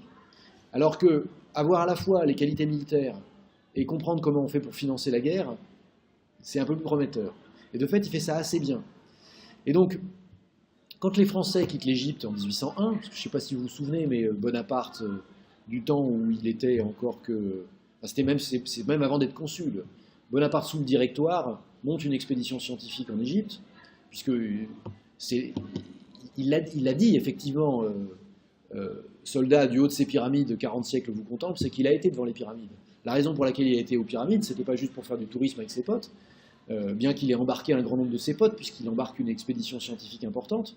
C'est pas seulement pour piquer tout ce qu'il y avait à piquer, puisque comme vous le savez, il est quand même revenu avec l'obélisque de la Concorde qu'il a été piqué à Luxor, mais aussi tout un tas de trucs qui sont maintenant lourds. Il y a tout un tas de sphinx, de momies, de sarcophages que Bonaparte a embarqués gentiment, sans demander rien du tout à personne. On a ramené ça et puis on a construit le Louvre autour. Bon. La raison pour laquelle il est là-bas, c'est aussi pour des raisons scientifiques qui sont de faire la cartographie de l'Égypte, de revenir sur la mesure du méridien terrestre, enfin bon, tout un tas de trucs qui sont extrêmement nobles, mais il y a aussi quand même de se demander si on ne pourrait pas un peu se développer dans cette région qui est prometteuse, non pas parce qu'il y a du pétrole, parce que ça, on n'y fait pas attention, mais parce qu'il y a quand même... L'Égypte, ça cause un tout petit peu à l'imaginaire, d'accord ? C'est-à-dire que c'est quand même un empire qui a à peu près 4000 ans, 40 siècles vous contemple à ce moment-là, et Bonaparte se demande s'il n'y aurait pas un développement au-delà du bassin méditerranéen qui serait possible pour l'Empire français. Il y a une perspective impériale. Voilà. Bon, ça ne marche pas très bien. Les Anglais viennent mettre bon ordre aux velléités de conquête. Du coup, Bonaparte revient. Et là, les Ottomans se rendent compte quand même que cette partie de l'Empire ne fonctionne pas parfaitement, et donc il faudrait faire quelque chose. Donc on renvoie des administrateurs qui vont remettre de l'ordre. Et donc dans les administrateurs, il y a ce petit Albanais albanophone là, qui s'appelle Mehmet Ali. Et assez rapidement, il va se faire, ce qui est quand même assez rare, il va se faire aimer des gens auprès de qui il perçoit les impôts pour le compte du sultan, probablement parce qu'il est plus malin que le mec qui était là, que le percepteur qui était là avant lui. En même temps, il va se constituer un trésor de guerre qui va lui permettre, en gros, un trésor de guerre, un trésor fiscal, qui va lui permettre de constituer un réseau de soutien politique. Et donc, quand le wali que les Ottomans avaient remis en place après le départ des Français est contesté, ben en fait, les élites locales demandent au sultan ottoman de choisir Mehmet Ali comme wali. Donc Mehmet Ali est choisi comme wali, avec le soutien des élites locales et des Mamelouks, c'est-à-dire de l'aristocratie militaire. Seulement les Mamelouks, évidemment, ils n'ont absolument aucune envie de se faire emmerder par l'Albanais, donc ils prévoient de gentiment l'égorger à la première occasion venue. Le petit Mehmet Ali, il a parfaitement compris, donc qu'est-ce qu'il fait ? Il organise une grande fiesta, pendant laquelle il fait mettre tout le monde en prison, enfin tous les Mamelouks en prison, et là, il a vraiment pris la main, et là, il va vraiment gouverner d'une main de fer, en obtenant le titre de Pacha. Et alors, le génie de Mehmet Ali, c'était de comprendre qu'il n'allait pas s'en sortir s'il ne visait pas le long terme. C'est-à-dire s'il ne visait pas une réforme politique suffisante pour lui permettre d'obtenir de manière pérenne des moyens pour asseoir l'indépendance politique, c'est-à-dire militaire, de l'unité territoriale dont il avait la charge, c'est-à-dire l'Égypte. Qu'est-ce que ça veut dire avoir des ressources pérennes? Vous avez deux façons de le concevoir. Soit vous levez des impôts, et ça, Mehmet Ali, il sait faire, parce qu'en gros, ça fait 20 ans que c'est son boulot. Mais parce que ça fait 20 ans que c'est son boulot, il a bien compris que le niveau de perception qu'on pouvait avoir via les impôts, c'était pas indéfini, parce que quand on fait payer trop d'impôts, les gens finissent par pas être contents. Donc c'était pas un précurseur des Gilets jaunes, mais enfin, il avait compris quand même que on ne peut pas pressurer les peuples indéfiniment. Donc son idée, ça a été d'abord de répartir les impôts différemment. Mais surtout, sa deuxième idée, c'était que même si on va répartir les impôts différemment, il faut aussi compléter les ressources fiscales par des ressources qu'on va gagner par l'exportation. Et donc il faut une insertion dans le commerce international qui permet de dégager du surplus. Et ce surplus, il va bien sûr être accaparé par l'État, pas parce qu'on va s'en mettre plein les fouilles et faire la fiesta, mais parce que ça va servir à un projet de développement. Et donc l'idée de Mehmet Ali, c'est bien un développement industriel financé par des prélèvements fiscaux dont la répartition va être différente. Comme ça, politiquement, ça va être, il va pas être détesté, il va pouvoir rester en place. Et des prélèvements opérés sur le surplus du commerce extérieur, qui seront donc des prélèvements qui seront indolores parce qu'on repère un créneau commercial dans lequel on va pouvoir faire du surplus, et c'est ça qui va financer le reste. Bon, et donc, il y a quand même, chez Mehmet Ali, une grande intelligence économique. Alors, grande intelligence économique, ça se voit tout de suite dans la manière dont il va réallouer l'impôt. Pourquoi? Parce que concrètement, l'impôt dans l'Empire ottoman, comme dans à peu près tous les États despotiques, ou tyranniques, ou pas démocratiques, ça porte sur qui? Sur le peuple. Enfin, comme dans tous les États du monde, d'ailleurs, ça porte sur le peuple. Bon, ça porte sur le peuple. Comment se fait l'impôt? L'impôt, il est affermé. C'est-à-dire on vend pour un certain temps la ferme de l'impôt à des collecteurs d'impôts, des fermiers de l'impôt, qui sont chargés de se payer sur la bête, donc ils font payer des taxes aux gens, et puis ils doivent payer un montant fixé annuellement à l'État pour avoir le droit de prélever des taxes sur les gens. Il n'y a pas d'administration fiscale. Il y a juste... En France, comment ça s'appelle les gens qui collectent les impôts pour le compte de l'État avant la Révolution? En fait, il y a des fermiers de l'impôt, et puis les chefs, c'est les fermiers généraux. Donc c'est ceux qui sont au-dessus des fermiers. Donc, en fait, ils ont la ferme de l'impôt, c'est comme n'importe quelle ferme, bah, ils payent un loyer, et puis ensuite, à eux de faire du pognon. Ils sont évidemment adorés dans la population. Mais là, le truc de l'intelligence de Mehmet Ali, ça a été en fait d'augmenter le montant de la ferme pour que les fermiers soient obligés de cracher plus de fric. Tellement plus de fric qu'à un moment donné, il y en a certains qui ne pouvaient plus payer. Et donc là, qu'est-ce qu'on a fait? Eh bien, on a saisi leurs biens, et en particulier leurs propriétés foncières. Et donc l'État s'est retrouvé propriétaire foncier. Et qu'est-ce qu'il a fait sur ces terres? Eh bien, il a décidé de réformer l'agriculture en améliorant l'irrigation et en changeant le système cultural. C'est-à-dire que plutôt que d'utiliser simplement la corvée pour la production agricole, on a utilisé la corvée pour les améliorations de l'irrigation, mais en revanche pour la production agricole, on a acheté aux paysans leur production. Et on leur a acheté à un prix pas mauvais. Donc les paysans avaient l'occasion d'augmenter leurs revenus s'ils produisaient. Alors, bon, ça, on sait que ça a des limites, ce genre de truc. Mais en fait, dans le cas de Mehmet Ali, là où il voulait les amener, c'était qu'il voulait amener certains des paysans à changer de production pour produire du coton. Pourquoi? Parce que vous avez déjà dû entendre parler du coton. J'ai dû suffisamment vous rebattre les oreilles. Mais l'idée surtout de Mehmet Ali, c'était d'investir, de développer la production d'une variété de coton qui était le coton à fibre longue, qui était le top de la qualité du coton, mais qui demandait beaucoup d'eau et beaucoup de main-d'œuvre. Alors où est-ce qu'il y a beaucoup d'eau et beaucoup de main-d'œuvre en Égypte?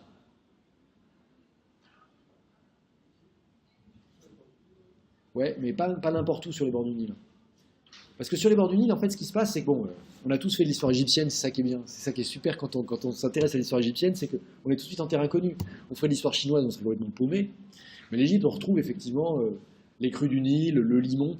Sauf que les crues du Nil et le limon, ça fertilise en fait sur une épaisseur pas très élevée. C'est idéal pour les céréales, mais ça marche pas pour le coton. Voilà, en Basse-Égypte, dans le delta, là, il y a de l'humidité partout, et là, c'est parfait pour le coton. Alors après, il y a des endroits où on va faire de l'irrigation aussi en Moyenne-Égypte. Mais de fait, la grande région de production, c'est le delta. Et c'est aussi une zone de fort peuplement depuis l'Antiquité. C'est dans le delta qu'il y a beaucoup de monde. Au passage, si vous avez la chance un jour de survoler l'Égypte en avion, c'est un truc extraordinaire parce que quand j'ai été en Arabie Saoudite, je me suis rendu compte que c'est comme dans les livres d'histoire. C'est-à-dire que quand vous survolez l'Égypte, vous voyez le delta, il est tout vert, et puis il y a un moment où ça s'arrête et c'est le désert, et ensuite quand vous survolez la vallée du Nil, il y a 2 kilomètres de chaque côté du Nil où c'est vert, et après c'est le désert. Mais ça, on voit la frontière comme si c'était tracé au crayon quoi, du ciel. C'est extraordinaire. C'est-à-dire que, en fait, ça serpente, le Nil serpente dans le désert.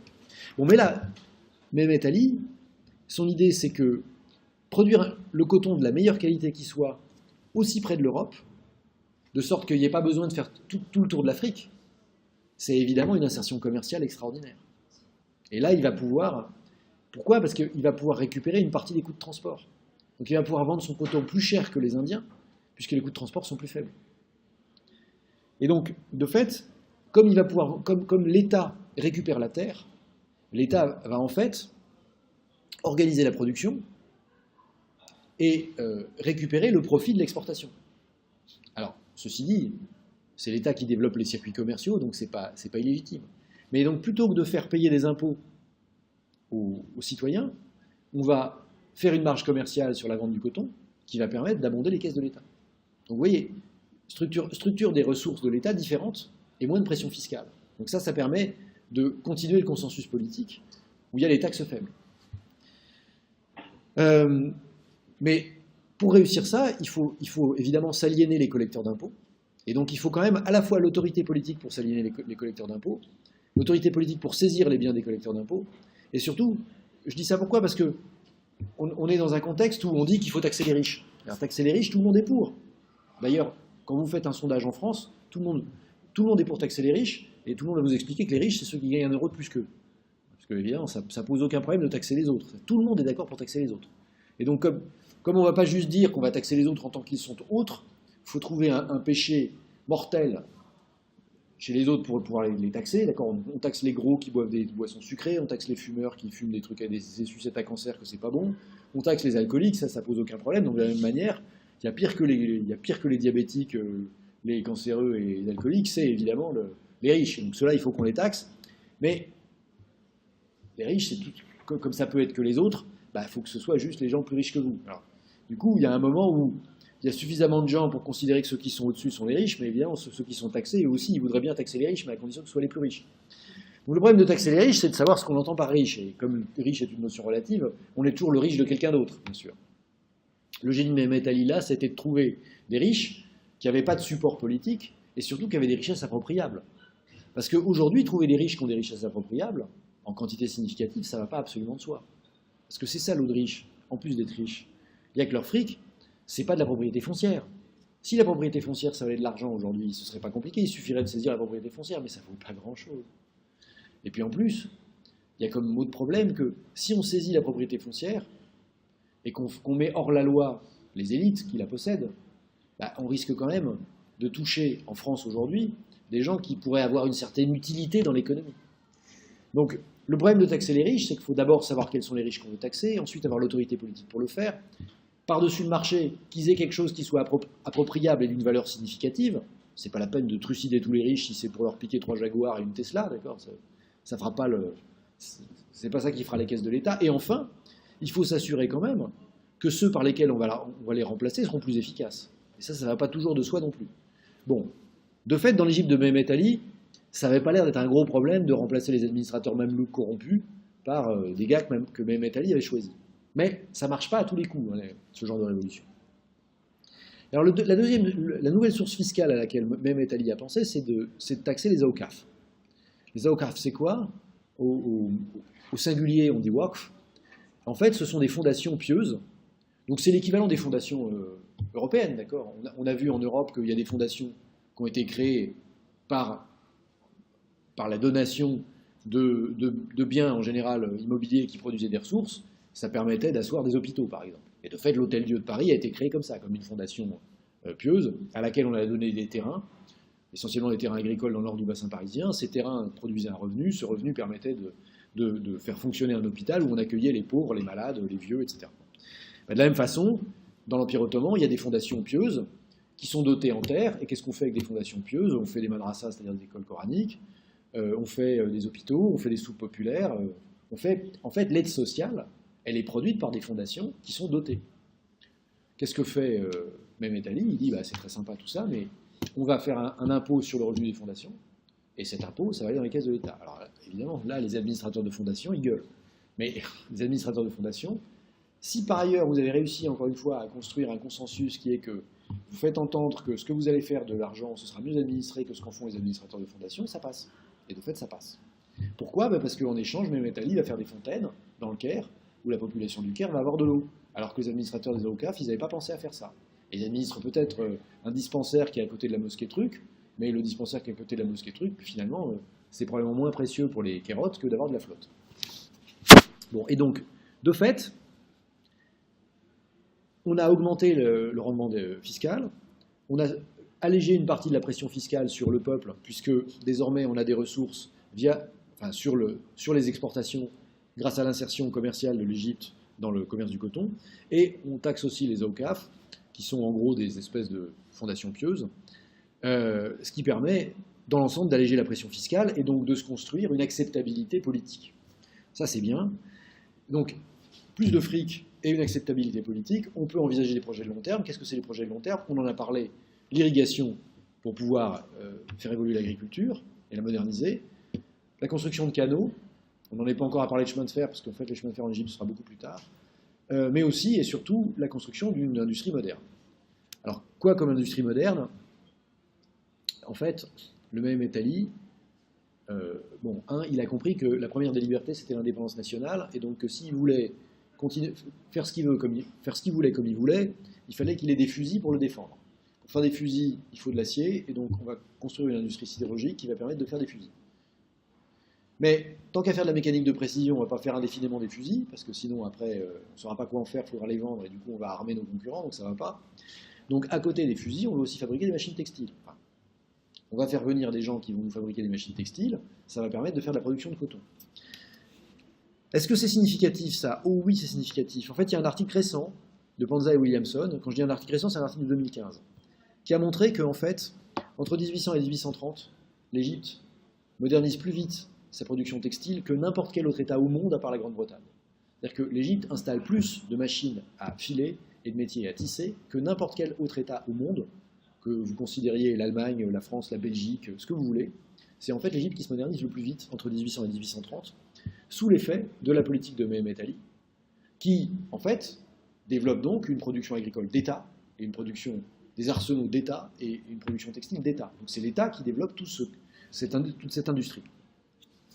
Alors, pourquoi est-ce que l'Égypte n'est pas aujourd'hui une nation industrielle majeure? En fait, le truc de Mehmet Ali, c'est qu'il veut absolument garantir son indépendance politique pour être assuré qu'il pourra continuer à développer son projet. Donc pour garantir son indépendance politique, qu'est-ce qu'il fait? Il fait la guerre au sultan pour être sûr que le sultan n'aura pas les moyens de venir lui contester son... Il n'est que vice-roi au départ, il n'est que pacha avec un titre de vice-roi, enfin avec rapidement un titre de vice-roi. Donc il commence certes par soutenir le sultan ottoman, en particulier c'est lui qui mate la rébellion des tribus du Hedjaz, donc les arabes wahhabites d'Arabie Saoudite. Là le sultan s'en occupe pas et il lui laisse les pleins pouvoirs pour s'occuper de ça. Ensuite le conflit majeur qui va secouer l'Empire ottoman pendant les années 1820, c'est la guerre d'indépendance grecque. Bon, d'autant que comme vous le savez, les Européens sont assez en sympathie avec le peuple grec. Et donc, de fait, guerre d'indépendance grecque, Mehmet Ali envoie des troupes pour participer à la répression de l'indépendance grecque. Ça ne suffit pas, les Grecs deviennent indépendants, et donc de fait, le sultan est affaibli. À ce moment-là, Mehmet Ali a compris qu'il était le prochain sur la liste, puisque tout ce qu'il a développé, ça ressemble fort à des velléités indépendantistes, mais il est conscient aussi de l'extrême faiblesse centrale de l'Empire ottoman, et donc il monte une armée, à la tête de laquelle il met son fils Ibrahim Pacha, et plutôt que d'attendre que les Ottomans viennent l'ennuyer, l'armée traverse l'Égypte, la Palestine, le Liban, la Syrie, arrive aux portes de l'Anatolie, bing bing, là il rencontre l'armée du sultan et il l'écrabouille. Et ça c'est Konya, donc c'est 1832. Le problème c'est que, donc c'est juste après la guerre d'indépendance grecque. L'Empire ottoman est affaibli, mais Mehmet Ali joue vite sa carte, il écrase l'armée ottomane. Et là le problème c'est qu'en fait il gagne tellement bien qu'il se dit quand même que ça risque d'attirer l'attention des étrangers, et donc que on pourrait venir lui chercher noise, non pas, c'est plus les Ottomans qui vont l'ennuyer, mais c'est peut-être les Anglais. Donc qu'est-ce qu'il fait? Il ne pousse pas du tout son avantage. Au contraire, il négocie une paix avec les Ottomans, et bien qu'il entretienne son armée, il se développe en fait sur les marges de l'Empire pour ne pas entrer en conflit avec les Ottomans, et pour ne pas entrer en conflit à nouveau avec les Européens. Le problème, c'est quoi? C'est que les Ottomans ont complètement compris le truc, et que dès lors, ce qu'ils vont faire, c'est qu'ils vont négocier avec les Anglais pour être tranquilles, ce qui peut n'affaiblir que les Égyptiens. Et donc, de fait, le grand traité de commerce entre les Ottomans et les Anglais, le traité de Bal-Taliman, c'est un traité à vos souhaits, qui va en fait ouvrir le commerce de tout l'Empire, y compris l'Égypte. Or, le principal marché qui est intéressant pour les Anglais, c'est le marché égyptien. Parce que, autour des réformes de Mehmet Ali, a commencé à se développer une classe moyenne, parce que les paysans qui cultivent le coton dans le delta, leur revenu a augmenté suffisamment pour qu'ils puissent désormais consommer. Et donc c'est en Égypte qu'il y a une demande possible pour l'industrie britannique. Et donc c'est vers l'Égypte que les Anglais regardent. Et donc de fait, le sultan a signé sur le dos de Mehmet Ali un traité de libre-échange dont c'est Mehmet Ali qui doit payer l'addition. Et surtout qui potentiellement va détruire le modèle de développement égyptien. Alors, Mehmet Ali, il est coincé. Il est d'autant plus coincé que quand le sultan décide le nouveau sultan qui arrive au pouvoir, Mahmoud II, quand il décide de reprendre les hostilités, certes, Mehmet Ali l'écrabouille une nouvelle fois, enfin c'est son fils Ibrahim Pacha qui l'écrabouille en 1839 à Nézib, mais c'est une victoire à la Pyrrhus, parce qu'en gagnant contre les Ottomans, il prouve simplement aux Occidentaux que maintenant le patron, c'est l'Égyptien. Et donc là où il y a à la fois une autorité politique potentielle qui peut faire quelque chose, donc un gêneur, et du développement économique, donc potentiellement de la demande, c'est pas en Turquie, enfin c'est pas dans l'Anatolie, d'accord, c'est en Égypte. Et donc la prochaine cible, c'est l'Égypte. Donc les Anglais proposent à Mehmet Ali un traité, qui est la Convention de Londres, qui est... Oui, vous avez une question? Bah oui. Alors, il était coincé.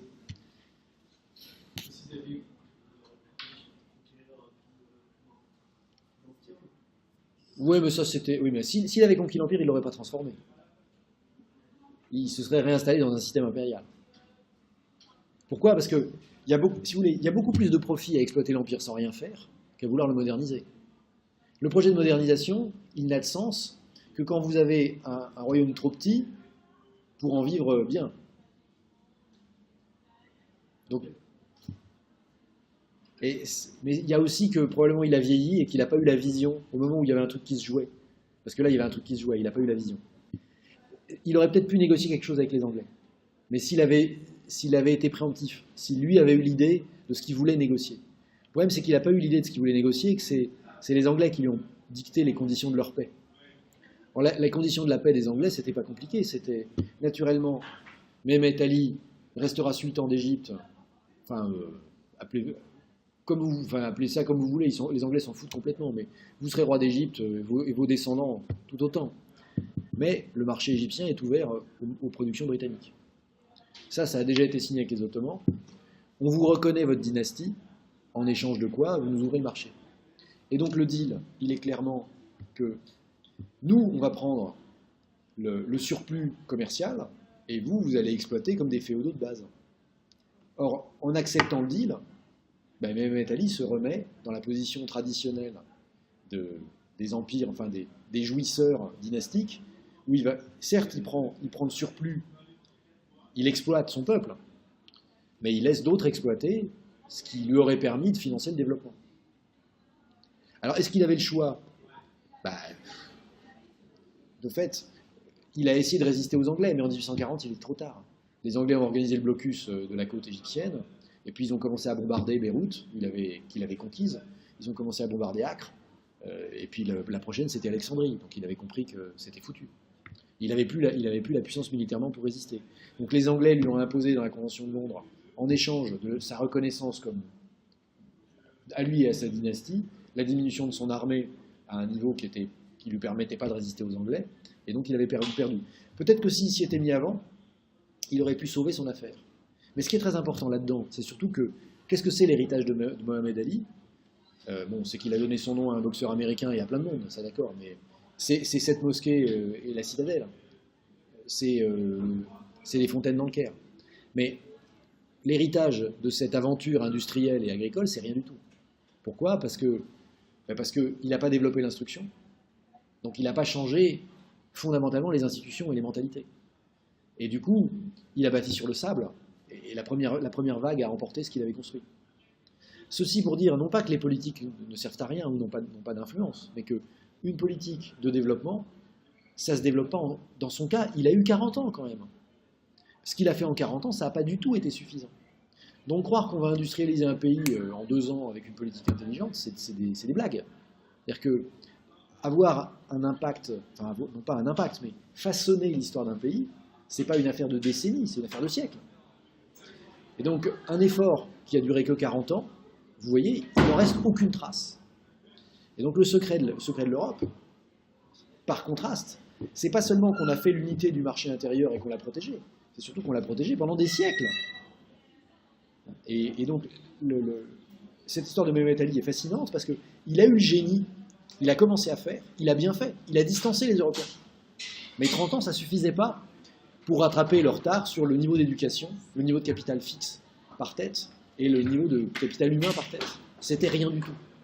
Et de fait, ces héritiers ont fait comme les prédécesseurs, ils ont vécu des impôts qui étaient collectés sur le peuple, pendant qu'ils laissaient les marchands étrangers écrémer ce qui aurait pu constituer le surplus que Mohamed Ali, lui, avait essayé de mobiliser au profit d'un projet de développement. En tout cas, ce qu'on voit, c'est que si on veut se développer, ça prend un temps fou, et il faut trouver une source de revenus qui fait que cette ponction qui permet l'investissement, elle est socialement tolérable. Voilà. Bon, donc, fin du voyage pour cette fois-ci. Merci de votre attention. Bonne semaine et à la semaine prochaine.